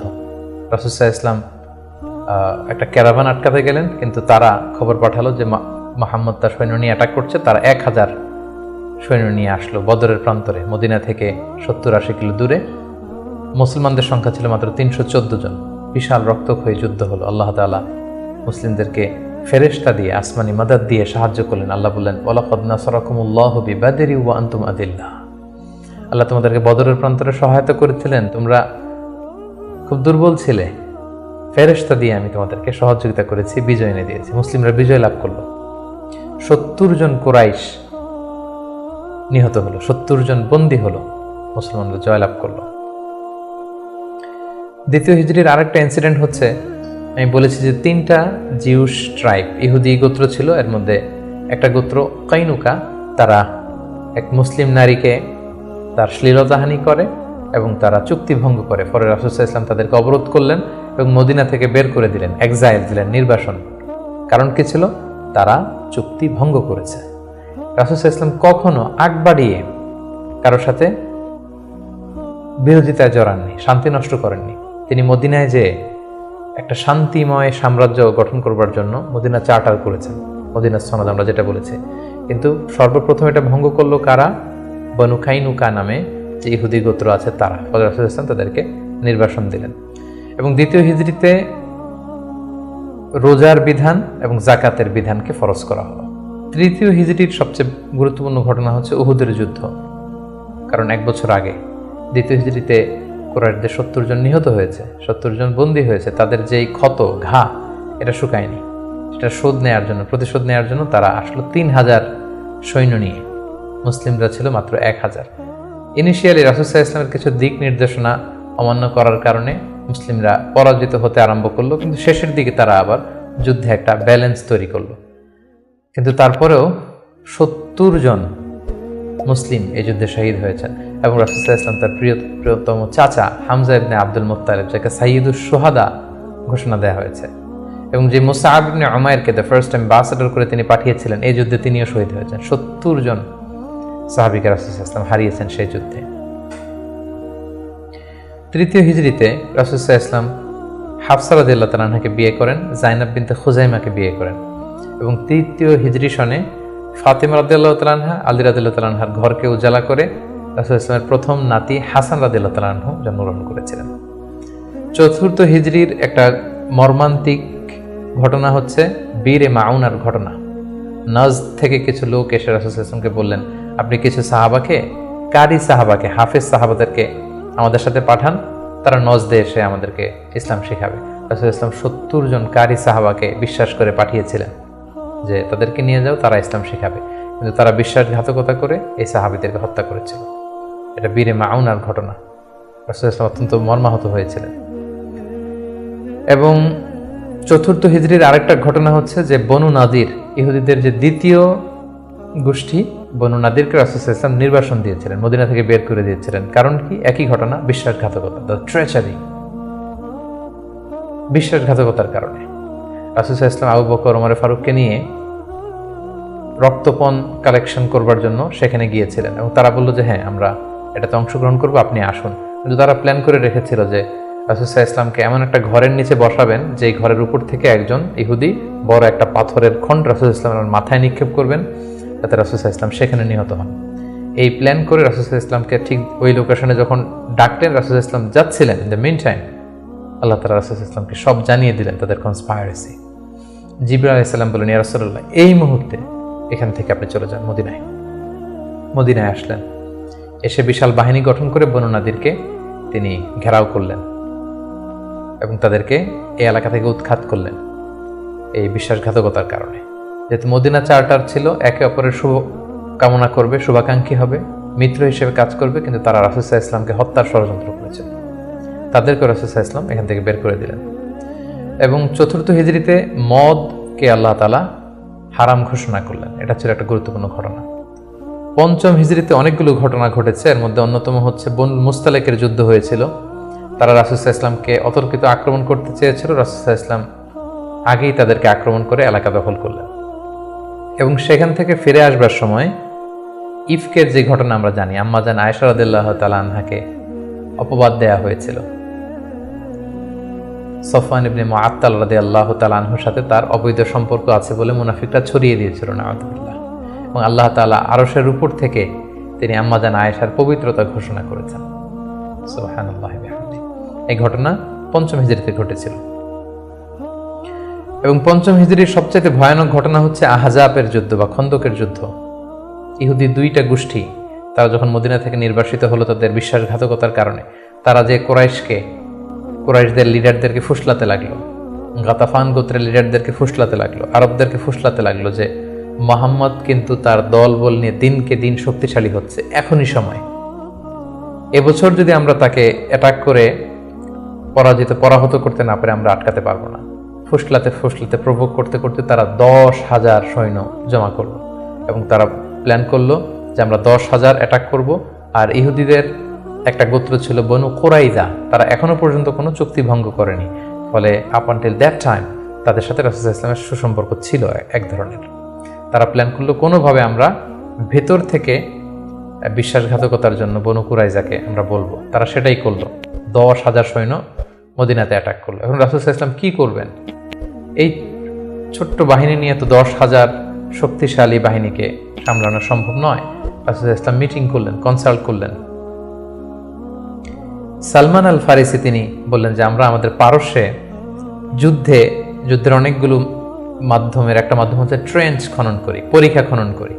বিশাল মদিনার চারদিকে বিশাল গর্ত করে আমরা এমন পরীক্ষা খনন করব, ফলে আর মদিনাতে আসতেই পারবে না। আসতে হলে আগে মই দিয়ে নিচে নামতে হবে, তারপরে আবার মই দিয়ে উপরে উঠতে হবে। এই মুহূর্তে আমরা তীর মেরে তাদেরকে নাস্তানাবুদ করতে পারবো। রাসূল ইসলাম রাজি হলেন। কয়েক কিলোমিটার ব্যাপী মদিনার 2 দিকে এক পাশ থেকে আরেক পাশে বিশাল পরীক্ষা খনন করলেন সব সাহাবা। রাসূল ইসলাম নিজেও এই পরীক্ষা খননের কাজে অংশগ্রহণ করলেন। 10,000 সৈন্যবাহিনী আসলো, তারা ভেতর থেকে বনু কুরাইজাকে বিশ্বাসঘাতকতার জন্য উদ্বুদ্ধ করলো। তারা রাজি হচ্ছিল না, অবশেষে রাজি হলো। রাসূল ইসলাম আল্লাহ সাহায্য চাইলেন যে আল্লাহ, ভেতর থেকে যদি বনু কুরাইজা বিশ্বাসঘাতকতা করে অ্যাটাক করে, বাইরে থেকে ওরা যদি আসে, আমরা তো শেষ হয়ে যাব। আল্লাহ তাআলা এমন তুফান দিলেন, এমন বাতাস দিলেন, এমন ঠান্ডা আবহাওয়া দিলেন, 10,000 সৈন্য, অস্ত্র শস্ত্রে সজ্জিত সৈন্য নাস্তানাবুদ হয়ে লন্ড ভন্ড হয়ে কে কোথায় গেল, কাদের তাবু ভেঙে কে কোন দিকে ছুটলো, তারা নিজেরাও টের পেল না। এভাবে আল্লাহ তাআলা এই কনফেডারেটস, এই বিশাল বাহিনীর হাত থেকে রাসূল সাল্লাল্লাহু আলাইহি ওয়াসাল্লামকে মদিনাবাসীকে রক্ষা করলেন। রাসূল সাল্লাল্লাহু আলাইহি ওয়াসাল্লাম এবার তলোয়ার নামিয়ে ফেলতে চাইলেন। জিবরাইল আলাইহিস সালাম বললেন, হে রাসূলুল্লাহ, আপনি যুদ্ধ শেষ করেছেন, আমরা তো করিনি। বনু কুরাইজার কথা কি ভুলে গেছেন? ইহুদিদের যে একটা ট্রাইব যারা বিশ্বাসঘাতকতা করলো তাদেরকে অ্যাটাক করুন। রাসূলুল্লাহ সাল্লাল্লাহু আলাইহি সাল্লাম ৫ম হিজরিতে এবার বনু কুরাইজাকে অ্যাটাক করলেন। পরে তারা বাধ্য হলো তাদের মিত্র সাদ বিন মুআজ রাদিয়াল্লাহু তাআলা আনহু যেটা বলবে এটাই ফয়সালা হবে। দীর্ঘদিন তারা রাসূল সাল্লাল্লাহু আলাইহি ওয়াসাল্লাম তাদেরকে চারদিক থেকে ঘেরাও করে রাখলো। পরে সাদ বিন মুআজ বললেন যে এটা বড় বিশ্বাসঘাতকতা, তাদের এই বিশ্বাসঘাতকতা যদি সফল হতো আমরা সবাই মারা যেতাম। সো আমার রায় হচ্ছে তাদের এই বিশ্বাসঘাতকতার শাস্তি হতে হবে অনেক বড়। তাদের মধ্য থেকে যারা মুসলিমদের বিরুদ্ধে তলোয়ার ধরেছে তাদেরকে এক্সিকিউশন করা হবে, তাদের নারীদেরকে বন্দী করা হবে। রাসূল সাল্লাল্লাহু আলাইহি ওয়াসাল্লাম সাদ বিন মুআজের এই পরামর্শকে মেনে নিলেন, এই রায়কে মেনে নিলেন। ৬ষ্ঠ হিজরিতে রাসূলুল্লাহ সাল্লাল্লাহু আলাইহি সাল্লাম তিনি স্বপ্ন দেখলেন যে তিনি উমরা করছেন, এবং আমরা জানি নবীদের স্বপ্ন হচ্ছে ওহী। তিনি সাহাবীদের কাছে স্বপ্নের কথা জানালেন। ১৪০০ সাহাবীকে নিয়ে তিনি উমরা করতে গেলেন। কিন্তু আমরা জানি যে উমরা করতে যেতে হবে মক্কায়। মক্কায় তো শত্রুর বসবাস, কুরাইশরা। তারা রাসূল সাল্লাল্লাহু আলাইহি ওয়াসাল্লামকে ঢুকতে দিল না। সাহাবারা বললেন, ইয়া রাসূলুল্লাহ, যুদ্ধের ঘোষণা দিন, আমরা যুদ্ধ করব। রাসূল সাল্লাল্লাহু আলাইহি ওয়াসাল্লাম বললেন, আমি যুদ্ধ করতে আসিনি, আমি উমরা করতে এসেছি। তখন সেখানে রাসূল সাল্লাল্লাহু আলাইহি ওয়াসাল্লাম তাদের সাথে একটা ট্রিটি করলেন, পিস ট্রিটি, যেটাকে ঐতিহাসিকরা হুদায়বিয়া সন্ধি বলা হয়। এটা ৬ষ্ঠ হিজরির জিলকদ মাসে হয়েছিল। সেখানে ট্রিটিতে বলা হয়েছে যে এবছর মুসলমানরা উমরা করতে পারবে না, ফিরে যাবে উমরা ছাড়াই। আগামী বছর আমরা সুযোগ দিব, তবে মাত্র ৩ দিনের জন্য আসবে, কোনো অস্ত্র ছাড়া উমরা করে চলে যাবে। সাহাবীরা এটা মানতেই চাচ্ছিলেন না। রাসূল সাল্লাল্লাহু আলাইহি ওয়াসাল্লাম বললেন যে থামো, আমরা এটাতেই রাজি। এবং তারা আরও কিছু ধারা দিল এই সন্ধির, যে মক্কা থেকে কেউ যদি মদিনাতে যায় মুসলিম হয়ে, মদিনাবাসী তাদেরকে ফেরত দিতে হবে। কিন্তু মদিনা থেকে কেউ মক্কায় আসলে মক্কাবাসী ফেরত দিতে বাধ্য থাকবে না। আর দুই পক্ষের সাথে যে কেউ অ্যালায়েন্স করতে পারবে। ফলে বনু খুজাআ গেল রাসূল সাল্লাল্লাহু আলাইহি ওয়াসাল্লামের পক্ষে, বনু বকর গেল কুরাইশদের পক্ষে। এভাবে হুদায়বিয়া সন্ধিটি হলো। সাহাবারা কেউ মানতে পারল না। রাসূল সাল্লাল্লাহু আলাইহি ওয়াসাল্লাম বললেন, সন্ধি স্বাক্ষরিত হয়ে গিয়েছে, সবাই মাথার চুল হলক করে হালাল হয়ে যাও, আমরা এখন মদিনায় ফিরে যাব। কেউ হালাল হচ্ছিল না। পরে উম্মে সালামা রাদিয়াল্লাহু তাআলা আনহার পরামর্শে রাসূল সাল্লাল্লাহু আলাইহি ওয়াসাল্লাম নিজেই তার পশু জবাই করলেন, নিজের মাথা নিজে হাল্লাক দিয়ে তিনি মাথা মুন্ডন করলেন। ফলে সবাই সেটি করল। সাহাবীদের কাছে মনে হচ্ছিল যে এটা একটা অপমান। ১৪০০ সাহাবী মুসলিম, সাদা এহরামের কাপড় পরে আমরা আসলাম, কিন্তু আমাদেরকে ঢুকতে দেয়া হলো না। রাসূল সাল্লাল্লাহু আলাইহি ওয়াসাল্লাম বললেন, না, এই সন্ধি আল্লাহ তাআলা বলেছেন যে ইন্না ফাতাহনা আলাকা ফাতহাম মুবিনা, নবী হে, তোমাদেরকে আমি বিজয় দিব। এবং চূড়ান্ত বিজয়ের জন্য এই সন্ধিটা গুরুত্বপূর্ণ ছিল। কারণ এখন দাওয়াতি কাজ চারদিকে ছড়িয়ে দেওয়ার জন্য কিছুদিন যুদ্ধ বিগ্রহ বন্ধের দরকার আছে। আল্লাহ তাআলা এই সন্ধির মাধ্যমে কেমন যেন মুসলমানদেরকে সেই ফেভারটি দিলেন, সেই সুযোগটি করে দিলেন। সুবহানাল্লাহ। ৭ম হিজরির গুরুত্বপূর্ণ একটি ঘটনা হচ্ছে খায়বার যুদ্ধ। রাসূল সাল্লাল্লাহু আলাইহি ওয়াসাল্লাম খায়বার বিজয় করলেন। মদিনা থেকে বেশ দূরে, ইহুদিদের সেখানে বিশাল পল্লী, বিশাল বসতি, এবং যাদেরকে তিনি নির্বাসন দিয়েছিলেন তারা যে সেখানে বসবাস করছিল। রাসূল সাল্লাল্লাহু আলাইহি ওয়াসাল্লাম খায়বার বিজয় করলেন, এবং খায়বার বিজিত হয়েছিল সাইয়েদনা আলী রাদিয়াল্লাহু তাআলা আনহুর হাতে। খায়বার যখন বিজয় হলো, খায়বারের বিশাল ল্যান্ড, খেজুর বাগান, রাসূল সাল্লাল্লাহু আলাইহি ওয়াসাল্লাম এগুলো পেলেন এবং চুক্তিতে আসলেন যে খায়বারের ইহুদিরা তারা সারা বছর জুড়ে যতটুকু খেজুর তারা উৎপাদন করবে এবং ফলমূল চাষ করবে তার অর্ধেক মদিনাতে দেয়া হবে। এবং খায়বার বিজয়ের পর থেকে কিন্তু বেসিকলি মদিনাতে সাহাবাদের একটু অর্থনৈতিক সচ্ছলতা ফিরে আসলো। এবং ইন দ্য মিন টাইম, সেই নবুয়তির ৫ম বছরে যখন অত্যাচার হচ্ছিল, জাফর ইবনে আবি তালেব যখন তার সাথে করে রাসূল সাল্লাল্লাহু আলাইহি ওয়াসাল্লাম অনেককে নমুসলিমকে আবিসিনিয়ায় পাঠিয়েছিলেন, খায়বার বিজয়ের পরে রাসূল সাল্লাল্লাহু আলাইহি ওয়াসাল্লাম তাদেরকে নিয়ে আসলেন, তারা সবাই চলে আসলো। এবং এই ৭ম হিজরিতে রাসূল সাল্লাল্লাহু আলাইহি ওয়াসাল্লাম আশেপাশের বড় বড় যে রাজা আছে, কিং আছে, সুপার পাওয়ার আছে, তাদের কাছে তিনি চিঠি লিখে পাঠালেন যে মিন মুহাম্মদ ইলা হিরাকল আদিমের রোম। এইভাবে সবার কাছে তিনি চিঠি লিখে পাঠালেন যে আসলিম তাসলাম, সালামুন আলা মান ইত্তাবা আল হুদা, শান্তি তাদের প্রতি যারা হেদায়েতকে মানে। ফলে ইন্টারন্যাশনাল ইসলামকে পৌঁছানোর একটা সুযোগ কিন্তু ঠিক তখন রাসূল সাল্লাল্লাহু আলাইহি ওয়াসাল্লামের হলো। এবং ৭ম হিজরিতে রাসূল সাল্লাল্লাহু আলাইহি ওয়াসাল্লাম সাহাবাদেরকে নিয়ে উমরা করে আসলেন। এটাকে বলা হয় উমরাতুল কাদা। কারণ আমরা জানি যে ৬ষ্ঠ হিজরিতে তিনি উমরা করতে পারেননি, এবং সেই হুদায়বিয়া সন্ধির একটা ধারা ছিল এবছর ফিরে যেতে হবে, পরের বছর এসে উমরা করবে। রাসূলুল্লাহ সাল্লাল্লাহু আলাইহি ওয়াসাল্লাম পরের বছর যে উমরা করে আসলেন, এবং ঠিক সেই বছরই রাসূল সাল্লাল্লাহু আলাইহি ওয়াসাল্লাম মাইমুনা বিনতে হারেস রাদিয়াল্লাহু তাআলা আনহাকে বিয়ে করেছিলেন। ৮ম হিজরিতে যে সমস্ত ঘটনা ঘটেছে তার মধ্যে থেকে অন্যতম হচ্ছে মুতার যুদ্ধ, রোমকদের বিরুদ্ধে, অনেক দূরের যুদ্ধ। তিনজন সেনাপতি রাসূল সাল্লাল্লাহু আলাইহি ওয়াসাল্লাম এখানে ফিক্স করে দিয়েছিলেন, যায়েদ বিন হারিসা, জাফর ইবনে আবি তালেব, আব্দুল্লাহ ইবনে রাওয়াহা। কোনো অভিযানে তিনি তিনজন সেনাপতি দেন না, এই যুদ্ধে তিনজনকে তিনি সেনাপতি করলেন। তারা তিনজনই বুঝতে পেরেছেন যে তারা প্রত্যেকে শহীদ হবেন, এবং সেটাই ঘটেছিল। রাসূল ইসলাম তাদের জন্য দোয়া করেছিলেন। সবশেষে খালিদ বিন ওয়ালিদ রাদিয়াল্লাহু তাআলা আনহুর নেতৃত্বে মুতার যুদ্ধ বিজয় হয়। অষ্টম হিজরির সবচাইতে সিগনিফিক্যান্ট ইভেন্ট হচ্ছে ফাতহু মক্কা, মক্কা বিজয়, যেটার কারণ হচ্ছে হুদায়বিয়া সন্ধিতে একটা অ্যালায়েন্স হয়েছিল। বনু খুজা ছিল মুসলিমদের পক্ষে, বনু বকর ছিল কুরাইশদের পক্ষে, এবং কথা ছিল কেউ কাউকে অ্যাটাক করবে না। কিন্তু বনু বকরের কিছু লোক কুরাইশদের সহযোগিতায় অস্ত্র নিয়ে তারা একদিন রাতে বনু খুজাকে অ্যাটাক করে তাদের 20 জনকে নিহত করে। রাসূল সাল্লাল্লাহু আলাইহি ওয়াসাল্লাম এই সন্ধিকে আর অটুট রাখলেন না, এই অপরাধকে বরদাস্ত করলেন না। রাসূল সাল্লাল্লাহু আলাইহি ওয়াসাল্লাম যাতে মাফ করে দেয়, এটার জন্য আবু সুফিয়ানকে পাঠানো হয়েছিল। রাসূল সাল্লাল্লাহু আলাইহি ওয়াসাল্লাম মানলেন না। বিশাল এক বাহিনী নিয়ে 10,000 সাহাবীকে নিয়ে তিনি মক্কা অভিমুখে রওনা হলেন এবং তিনি মক্কা বিজয় করলেন। এটাকে ঐতিহাসিকভাবে ফাতহু মক্কা বলা হয়। রাসূল সাল্লাল্লাহু আলাইহি ওয়াসাল্লাম ফিরে আসলেন নিজের জন্মভূমিতে বিজয়ের বেশে। তিনি যে কাবার ভেতরে যত মূর্তি আছে এগুলোকে ভেঙে ফেললেন। বেলাল রাদিয়াল্লাহু আনহুকে বললেন, যাও কাবার উপরে উঠে আজান দাও। আজান দেয়া হলো। রাসূল সাল্লাল্লাহু আলাইহি ওয়াসাল্লাম নামাজ পড়লেন, কাবার ভেতরেও নামাজ পড়লেন। সবচেয়ে বড় 2-1 অপরাধীকে তিনি শাস্তি দিয়েছিলেন, বাকি সবাইকে তিনি মাফ করেছিলেন। সবাই ভয়ে কাঁপছিল।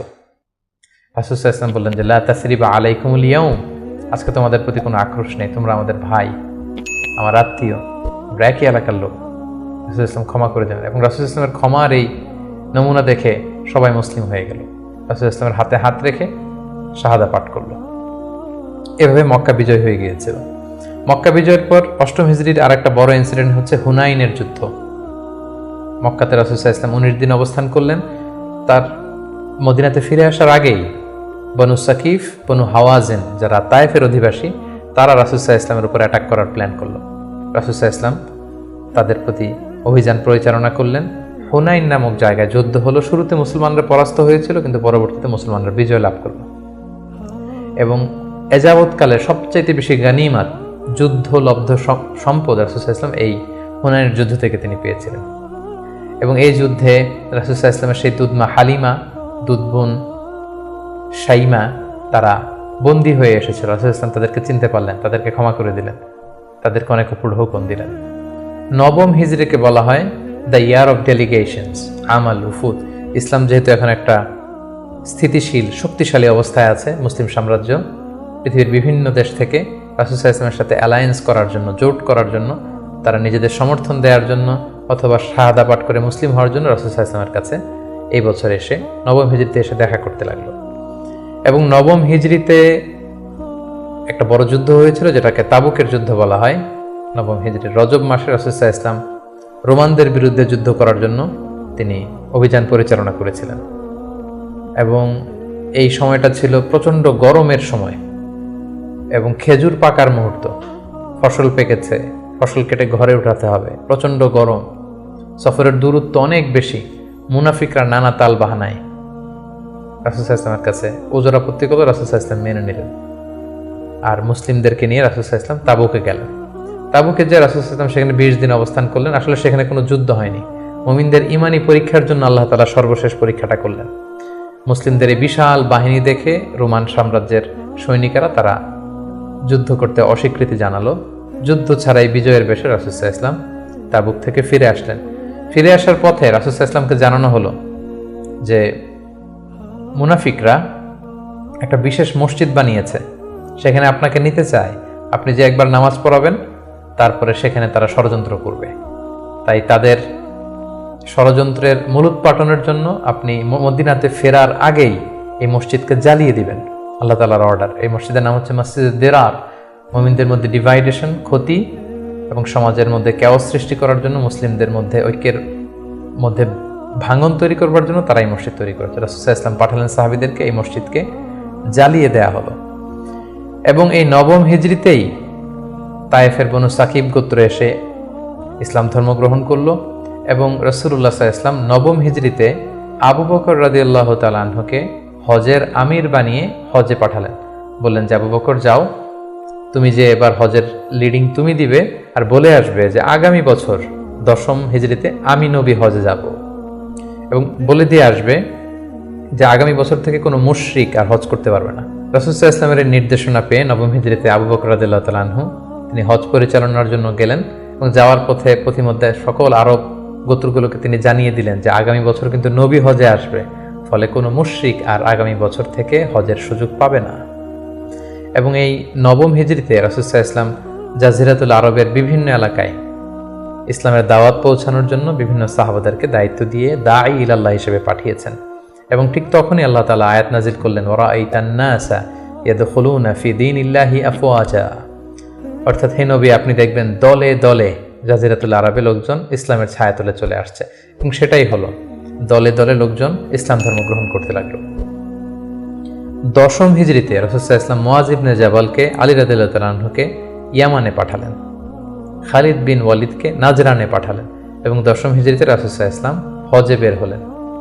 প্রায় লক্ষাধিক সাহাবাকে নিয়ে তিনি হজের জন্য গেলেন।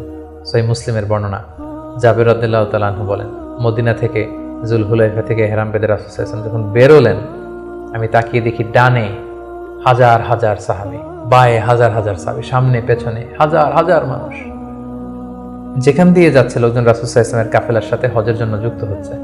রাসূল সাল্লাল্লাহু আলাইহি ওয়াসাল্লামের এই হজটাকে বিদায় হজ বলা হয়, এবং এই বিদায় হজে তিনি একটা ঐতিহাসিক ভাষণ দিয়েছিলেন, যেটাকে বিদায় হজের ভাষণ বলা হয়। দিনটা ছিল জুমাবার। রাসূল সাল্লাল্লাহু আলাইহি ওয়াসাল্লাম তিনি আরাফার ময়দানে জিলহজ মাসের 9 তারিখে ঐতিহাসিক ভাষণ দিয়েছিলেন, এই বিদায় হজের ভাষণ, যেখানে তিনি জাহিলিয়াতকে কবর দিয়েছিলেন। জাহিলিয়াতের সবকিছু তিনি সেদিন ড্যামলিশ করেছিলেন।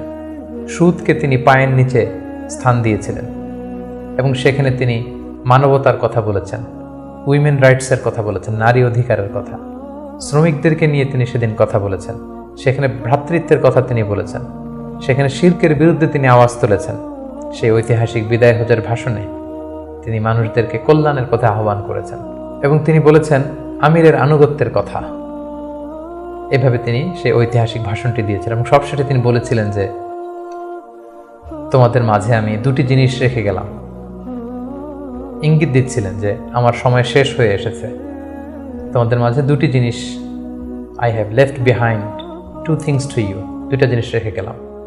এই 2টাকে তোমরা যদি আঁকড়ে ধরো তোমরা কখনো পথভ্রষ্ট হবে না। একটা হচ্ছে কিতাব আল্লাহ, আল্লাহর কিতাব, আর আরেকটা হচ্ছে সুন্নাতা রাসূলিহি, রাসূলের সুন্নাত। এই 2টাকে যারা আঁকড়ে ধরবে তারা কখনো পথভ্রষ্ট হবে না। এবং সেদিন ইসলামকে পরিপূর্ণ করে দেয়া হলো। আয়াত নাজিল হলো, আল ইয়াউমা আকমালতু লাকুম দীনাকুম ওয়া আতমামতু আলাইকুম নি'মাতি ওয়া রাদিতু লাকুমুল ইসলাম দীনা। হে নবী, আজকে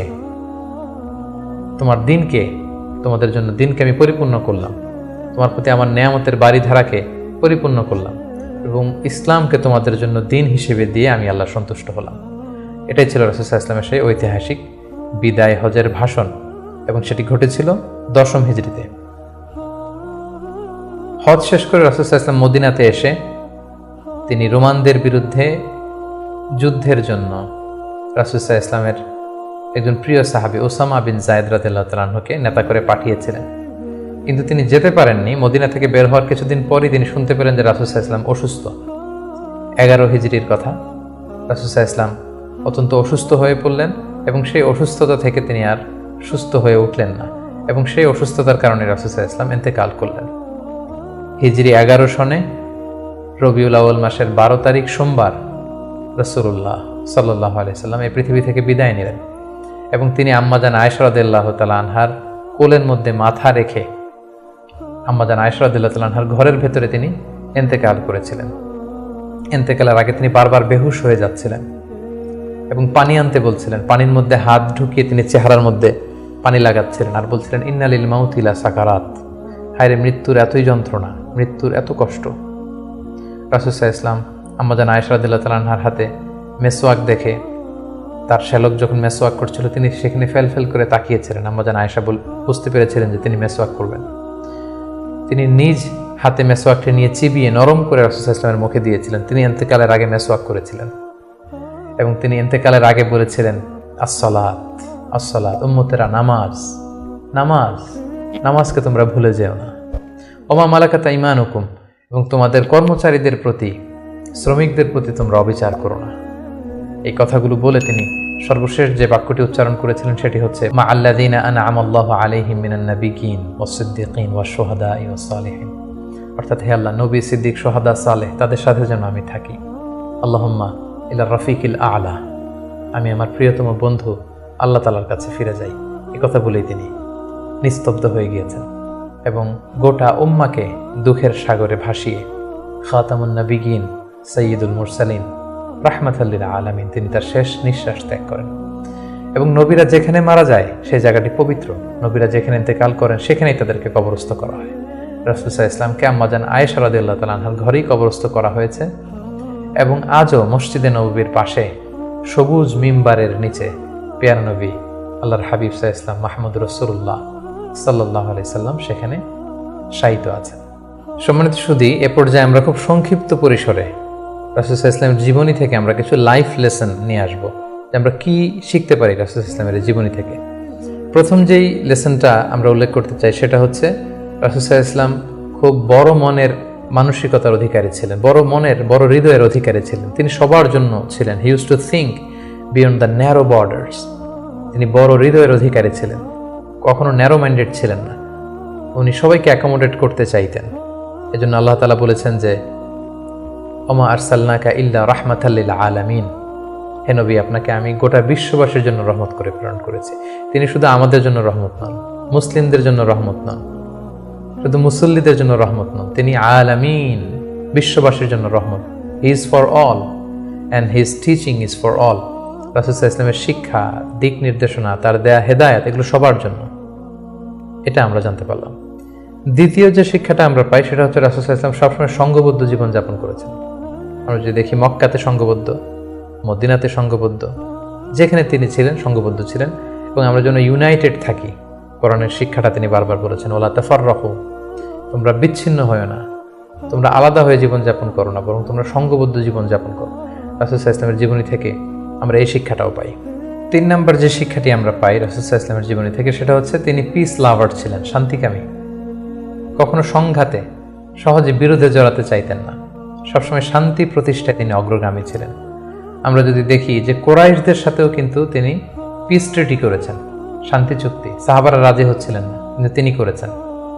মদিনায় এসে তিনি মদিনা চার্টার করেছেন, মদিনা সনদ করেছেন, ইহুদিদের সাথে একসাথে থেকেছেন, থাকতে চেয়েছেন, কিন্তু মদিনা সনদ ভঙ্গ হয়েছে যখন তারা বিশ্বাসঘাতকতা করেছে। তার মানে তিনি সবসময় শান্তির পক্ষে ছিলেন, শান্তিকামী তিনি ছিলেন। সো আমরা যারা নবীজির উম্মত বলে নিজেদেরকে দাবি করি, আমরা যেন সবসময় শান্তিকামী হই, আমরা যেন শান্তির পক্ষে থাকি, এটা আমাদের জন্য শিক্ষা। 4 নম্বর যে শিক্ষাটি আমরা পাই সেটা হচ্ছে he was the flag bearer of justice. তিনি সবসময় ন্যায় বিচারের পক্ষে ছিলেন, ন্যায়ের পতাকাবাহী ছিলেন, ন্যায় বিচারের পতাকাবাহী। সবসময় ন্যায় যেখানে, সত্য যেখানে, ইনসাফ যেখানে, জাস্টিস যেখানে, তিনি সেখানে। তার প্রমাণ আমরা দেখি 20 বছর বয়সে তিনি যখন যুবক, তখন তিনি হেলফুল ফুজুল নামে যুব সংঘ করেছেন। উদ্দেশ্য কি ছিল? যে মাল মাজলুম দিদ্দা জালেম, আমরা সবসময় মাজলুমের পক্ষে থাকবো, জালেমের বিরুদ্ধে। কোনো জালেম যেন কোনো ব্যবসায়ীকে, ভিনদেশীকে, কাউকে যেন ঠকাতে না পারে, মাজলুমের পক্ষে লড়বার জন্য তিনি এটা করেছেন। তার মানে ইনসাফ, জাস্টিস, ন্যায় পরায়ণতার পক্ষে তিনি সবসময় কাজ করেছেন। সো আমরা যেন সবসময় ন্যায় পরায়ণতার পক্ষে থাকি, এটাই আমাদের জন্য শিক্ষা। 5 নম্বর যে ব্যাপারটা আমরা দেখি যে রাসূল সাল্লাল্লাহু আলাইহি ওয়াসাল্লামের পুরো জীবনীটা যদি আপনারা খেয়াল করেন, 40 বছর, তারপরে নবুয়তির 13 বছর, তারপর মদিনাতে 10 বছর, আমরা যদি দেখি যে সবসময় রাসূল সাল্লাল্লাহু আলাইহি ওয়াসাল্লাম একটা স্ট্রাগলের মধ্য দিয়ে গিয়েছেন। তিনি আল্লাহর নবী, শুধু নবী নয়, শ্রেষ্ঠ নবী, আল্লাহর হাবিব। তার কাছে কোরআন নাজিল হয়েছে, তার কাছে ওহী আসতো, আল্লাহর সরাসরি সাহায্য তিনি পেয়েছেন, আল্লাহর সাথে কথা বলেছেন। তারপরও তার জীবন কিন্তু স্ট্রাগল মুক্ত ছিল না, সবসময় তিনি স্ট্রাগলের মধ্যে দিয়েছিলেন। আমরা একটু স্ট্রাগল করলে হতাশ হয়ে পড়ি, একটু বিপদে পড়লে হতাশ হয়ে পড়ি। আমরা যদি রাসূলের জীবনী দেখি তাহলে আমরা বুঝতে পারবো না, হতাশ হওয়া যাবে না, ধৈর্য ধারণ করতে হবে, কারণ struggle is the part of our life. আমার নবী স্ট্রাগল করেছেন, তিনি সংগ্রাম করেছেন। সো সংগ্রাম আমাদের জীবনের অংশ, এই শিক্ষাটা আমরা পাই। 6 নম্বর যে শিক্ষাটি আমরা পাই সেটা হচ্ছে রাসূল সাল্লাল্লাহু আলাইহি ওয়াসাল্লাম ব্যক্তিগত জীবনে অত্যন্ত সৎ ছিলেন। ট্রুথফুলনেস ছিল ওনার গুণ, ট্রাস্টওয়ার্দিনেস অর্থাৎ সত্যবাদিতা এবং আমানতদারিতা। যে কারণে যে কুরাইশরা রাসূল সাল্লাল্লাহু আলাইহি ওয়াসাল্লামের বিরোধিতা করত, তারাই রাসূল সাল্লাল্লাহু আলাইহি ওয়াসাল্লামকে উপাধি দিয়েছিল আস-সাদিক আল আমিন, সত্যবাদী আমানতদার। এবং তিনি যখন সাফা পাহাড়ের উপরে দাঁড়িয়ে বলেছেন, আমি একটা তথ্য দিলে বিশ্বাস করবে? সবাই বলল, হ্যাঁ অবশ্যই করব, কারণ আমরা তো কখনো তোমার কাছ থেকে মিথ্যা বলতে শুনিনি। সুবহানাল্লাহ, চিন্তা করেন, নিজের জাতিগোষ্ঠীর এত বড় অ্যাকনোলেজমেন্ট। সবাই এক স্বরে বলে উঠলো, মা জাররাবনা আলাইকা ইল্লা সিদকান, সত্য ছাড়া মিথ্যা তো কখনো শুনিনি। যেদিন তিনি হিজরত করবেন সেদিন তিনি তার ঘরে রাসূল সাল্লাল্লাহু আলাইহি ওয়াসাল্লাম আলী রাদিয়াল্লাহু তাআলা আনহুকে রেখে গিয়েছিলেন। কেন? কারণ ওনার কাছে মক্কার অনেক লোকেরা আমানত রেখেছিল, সেই আমানতগুলো বুঝিয়ে দিতে আলী রাদিয়াল্লাহু তাআলা আনহুর 3 দিন সময় লেগেছিল। এত পরিমাণে ডিপোজিট ছিল, আমানতের বিভিন্ন জিনিসপত্র ছিল, সেগুলো আলী রাদিয়াল্লাহু তাআলা আনহু বুঝিয়ে দিয়ে তারপরে তিনি হিজরত করেছেন। কতটা আমানতদার ছিলেন আমাদের প্রিয় নবী। এবং ওনার এই ব্যবসায় আমানতদারিতায় মুগ্ধ হয়েই কিন্তু খাদিজা রাদিয়াল্লাহু তাআলা আনহা রাসূল সাল্লাল্লাহু আলাইহি ওয়াসাল্লামকে বিয়ের প্রস্তাব দিয়েছিলেন। তো তার উম্মত হিসেবে আমাদের উচিত সত্যবাদী, সৎ এবং আমানতদার হওয়ার চেষ্টা করা। 7 নম্বর যে শিক্ষাটি আমরা রাসূল সাল্লাল্লাহু আলাইহি ওয়াসাল্লামের জীবনী থেকে পাই সেটা হচ্ছে রাসূল সাল্লাল্লাহু আলাইহি ওয়াসাল্লামের একটা ফ্রেন্ডলি ইন্টারাকশন ছিল তার ফলোয়ারদের সাথে, good interaction with the followers. সাহাবীদের সাথে খুবই সুসম্পর্ক ছিল এবং সাহাবীরা কোনো পরামর্শ দিলে সেটা ভালো হলে তিনি আমলে নিতেন। আমরা যদি বদরের যুদ্ধের ঘটনাটা একটু রিভাইজ করি, আমরা দেখব যে মুসলিমরা যে এক জায়গায় তাঁবু গাড়ল, তখন হাব্বাব ইবনুল মুনজির রাদিয়াল্লাহু তাআলা আনহু বললেন, ইয়া রাসূলুল্লাহ, এখানে যে তাঁবু গাড়লেন এটা কি ওয়াহি না আপনার ডিসিশন? রাসূল সাল্লাল্লাহু আলাইহি ওয়াসাল্লাম বললেন যে না, আল্লাহ অর্ডার করেন, এটা আমার ডিসিশন। তিনি বললেন, না ইয়া রাসূলুল্লাহ, এখানে তাঁবু গাড়াটা ঠিক হয়নি, আমাদেরকে অবস্থান নিতে হবে ওই জায়গায়, ফলে বৃষ্টির পানি আমরা পাবো, কুয়ার পানি আমরা পাবো, আর মুশরিকরা কুরাইশরা তারা পানি পাবে না, আমরা পানি পান করব, ওরা পানির অভাবে মারা যাবে যুদ্ধ ছাড়াই। রাসূল সাল্লাল্লাহু আলাইহি ওয়াসাল্লাম বললেন, তাই তো, চমৎকার আইডিয়া, তাহলে সেটাই করি, চলো চলো আমরা এখান থেকে যে হাব্বাব যেখানে বলেছে সেখানে তাঁবু গাড়ি। তার মানে কতটা ফ্রেন্ডলি একটা ইন্টারাকশন ছিল ফলোয়ারদের সাথে। আমরা যদি খন্দকের ঘটনাটা দেখি, যে বিশাল যে পরীক্ষা খনন করা হলো, এটা কিন্তু সালমান আল ফারিসি রাদিয়াল্লাহু তাআলা আনহুর পরামর্শে তিনি করেছিলেন। আমাদের অনেক লিডারদের মধ্যে একটা বসি ভাব থাকে যে আমি সব জানি, আমার ফলোয়াররা কিছুই জানে না, আমার টিমের লোকেরা কিছুই জানে না। না, রাসূল সাল্লাল্লাহু এটা করতেন না। কারোর কাছ থেকে কোনো ভালো কনসালটেশন, কোনো পরামর্শ আসলে পলিসি মেকিংয়ে তাদের কথাও তিনি রাখতেন। সুবহানাল্লাহ, এটা একটা গুড লিডারের বৈশিষ্ট্য। 8 নাম্বার যে শিক্ষাটা আমরা পাই সেটা হচ্ছে রাসূল সাল্লাল্লাহু আলাইহি ওয়াসাল্লাম হেভিলি ফোকাসড ছিলেন তার মিশনে, এক্সট্রিমলি ফোকাসড রাসূল সাল্লাল্লাহু আলাইহি ওয়াসাল্লাম ছিলেন। সেই যে মক্কায় তিনি তাওহীদের বাণী প্রচার করতে শুরু করেছেন, রিসালাতের বাণী প্রচার করতে শুরু করেছেন, আখিরাতের কথা মানুষকে প্রচার করতে শুরু করেছেন, তার যে দাওয়াতের ফোকাস, এই ফোকাস থেকে কোনো প্রলোভন, কোনো লোভ, কোনো স্ট্রাগল, কোনো বিপদ রাসূল সাল্লাল্লাহু আলাইহি ওয়াসাল্লামকে এক চুল পরিমাণ নাড়াতে পারেনি। আমরা যদি জীবনে সফল হতে চাই, আমাদের ফোকাস ঠিক রাখতে হবে। ফোকাস থেকে আমরা নড়ে গেলে কিন্তু আমরা সফলতার দেখা পাবো না। 9 নম্বর যে শিক্ষাটা আমরা পাই, রাসূল সাল্লাল্লাহু আলাইহি ওয়াসাল্লামের কম্প্যাশনেট অ্যান্ড মার্সিফুল অ্যাটিটিউড। রাসূল সাল্লাল্লাহু আলাইহি ওয়াসাল্লামের এই দয়াদ্র মানসিকতায় অনেক শত্রু কিন্তু রাসূল সাল্লাল্লাহু আলাইহি ওয়াসাল্লামের বন্ধু হয়ে গিয়েছিল, ঈমান এনেছিল। আমরা দেখেছি মক্কা বিজয় যখন করেছিলেন, চাইলে পিষে মারতে পারতেন কুরাইশদেরকে, যারা বছরের পর বছর জন্মভূমি থেকে দূরে থাকতে বাধ্য করেছিল রাসূল সাল্লাল্লাহু আলাইহি ওয়াসাল্লামকে। রাসূল সাল্লাল্লাহু আলাইহি ওয়াসাল্লাম কি করলেন? বললেন যে না, লা তাসরিবা আলাইকুমুল ইয়াউম, কোনো প্রতিশোধ, হিংসা কিছু নেই, ক্ষমা করে দিলাম, যাও তোমরা স্বাধীন। এভাবে নানা ঘটনায় আমরা দেখেছি রাসূল সাল্লাল্লাহু আলাইহি ওয়াসাল্লাম তার অমীয় অনুপম চরিত্রের মাধ্যমে তিনি মানুষের মন জয় করেছেন। সো এই গুণাবলী যেন আমরা আমাদের মধ্যে ধারণ করবার চেষ্টা করি। সব শেষে আমরা যেই শিক্ষাটির কথা বলবো সেটা হচ্ছে succession management. A good leader produces good leaders. একজন ভালো নেতা শুধু ফলোয়ার তৈরি করে না, সে আরো নতুন নেতা তৈরি করে। রাসূল সাল্লাল্লাহু আলাইহি ওয়াসাল্লামের এই গুণাবলীটি কিন্তু ছিল। আমরা যদি দেখি, রাসূল সাল্লাল্লাহু আলাইহি ওয়াসাল্লামের ইন্তেকালের পরে আমাদের লিডারশিপ নিয়ে কোনো ক্রাইসিস হয়নি। সেখানে দাঁড়িয়ে গিয়েছে আবু বকরকে আমরা রাদিয়াল্লাহু তাআলা আনহুকে আমরা আমাদের খলিফা বানিয়েছি। আবু বকর রাদিয়াল্লাহু তাআলা আনহুর ইন্তেকালের পরে ওমরে ফারুক আমাদের খলিফা হয়েছে, তারপরে উসমান, তারপরে আলী রাদিয়াল্লাহু তাআলা আনহু। তার মানে রাসূল সাল্লাল্লাহু আলাইহি ওয়াসাল্লাম এদেরকে কিন্তু সবসময় ডানে বায়ে, সামনে পেছনে, কাছে, নানা কাজে এঙ্গেজ করে নতুন নেতৃত্ব, নিউ লিডারশিপ কিন্তু তিনি তৈরি করেছিলেন। ফলে এই সাকসেশন ম্যানেজমেন্টে কিন্তু রাসূল সাল্লাল্লাহু আলাইহি ওয়াসাল্লাম সাকসেসফুল ছিলেন। এবং এখান থেকে আমরা যারা লিডারশিপ কোয়ালিটি আমাদের আছে, আমরা যেন নতুন লিডার তৈরি করে যেতে পারি উম্মার জন্য, এই শিক্ষাটি কিন্তু আমরা পাই।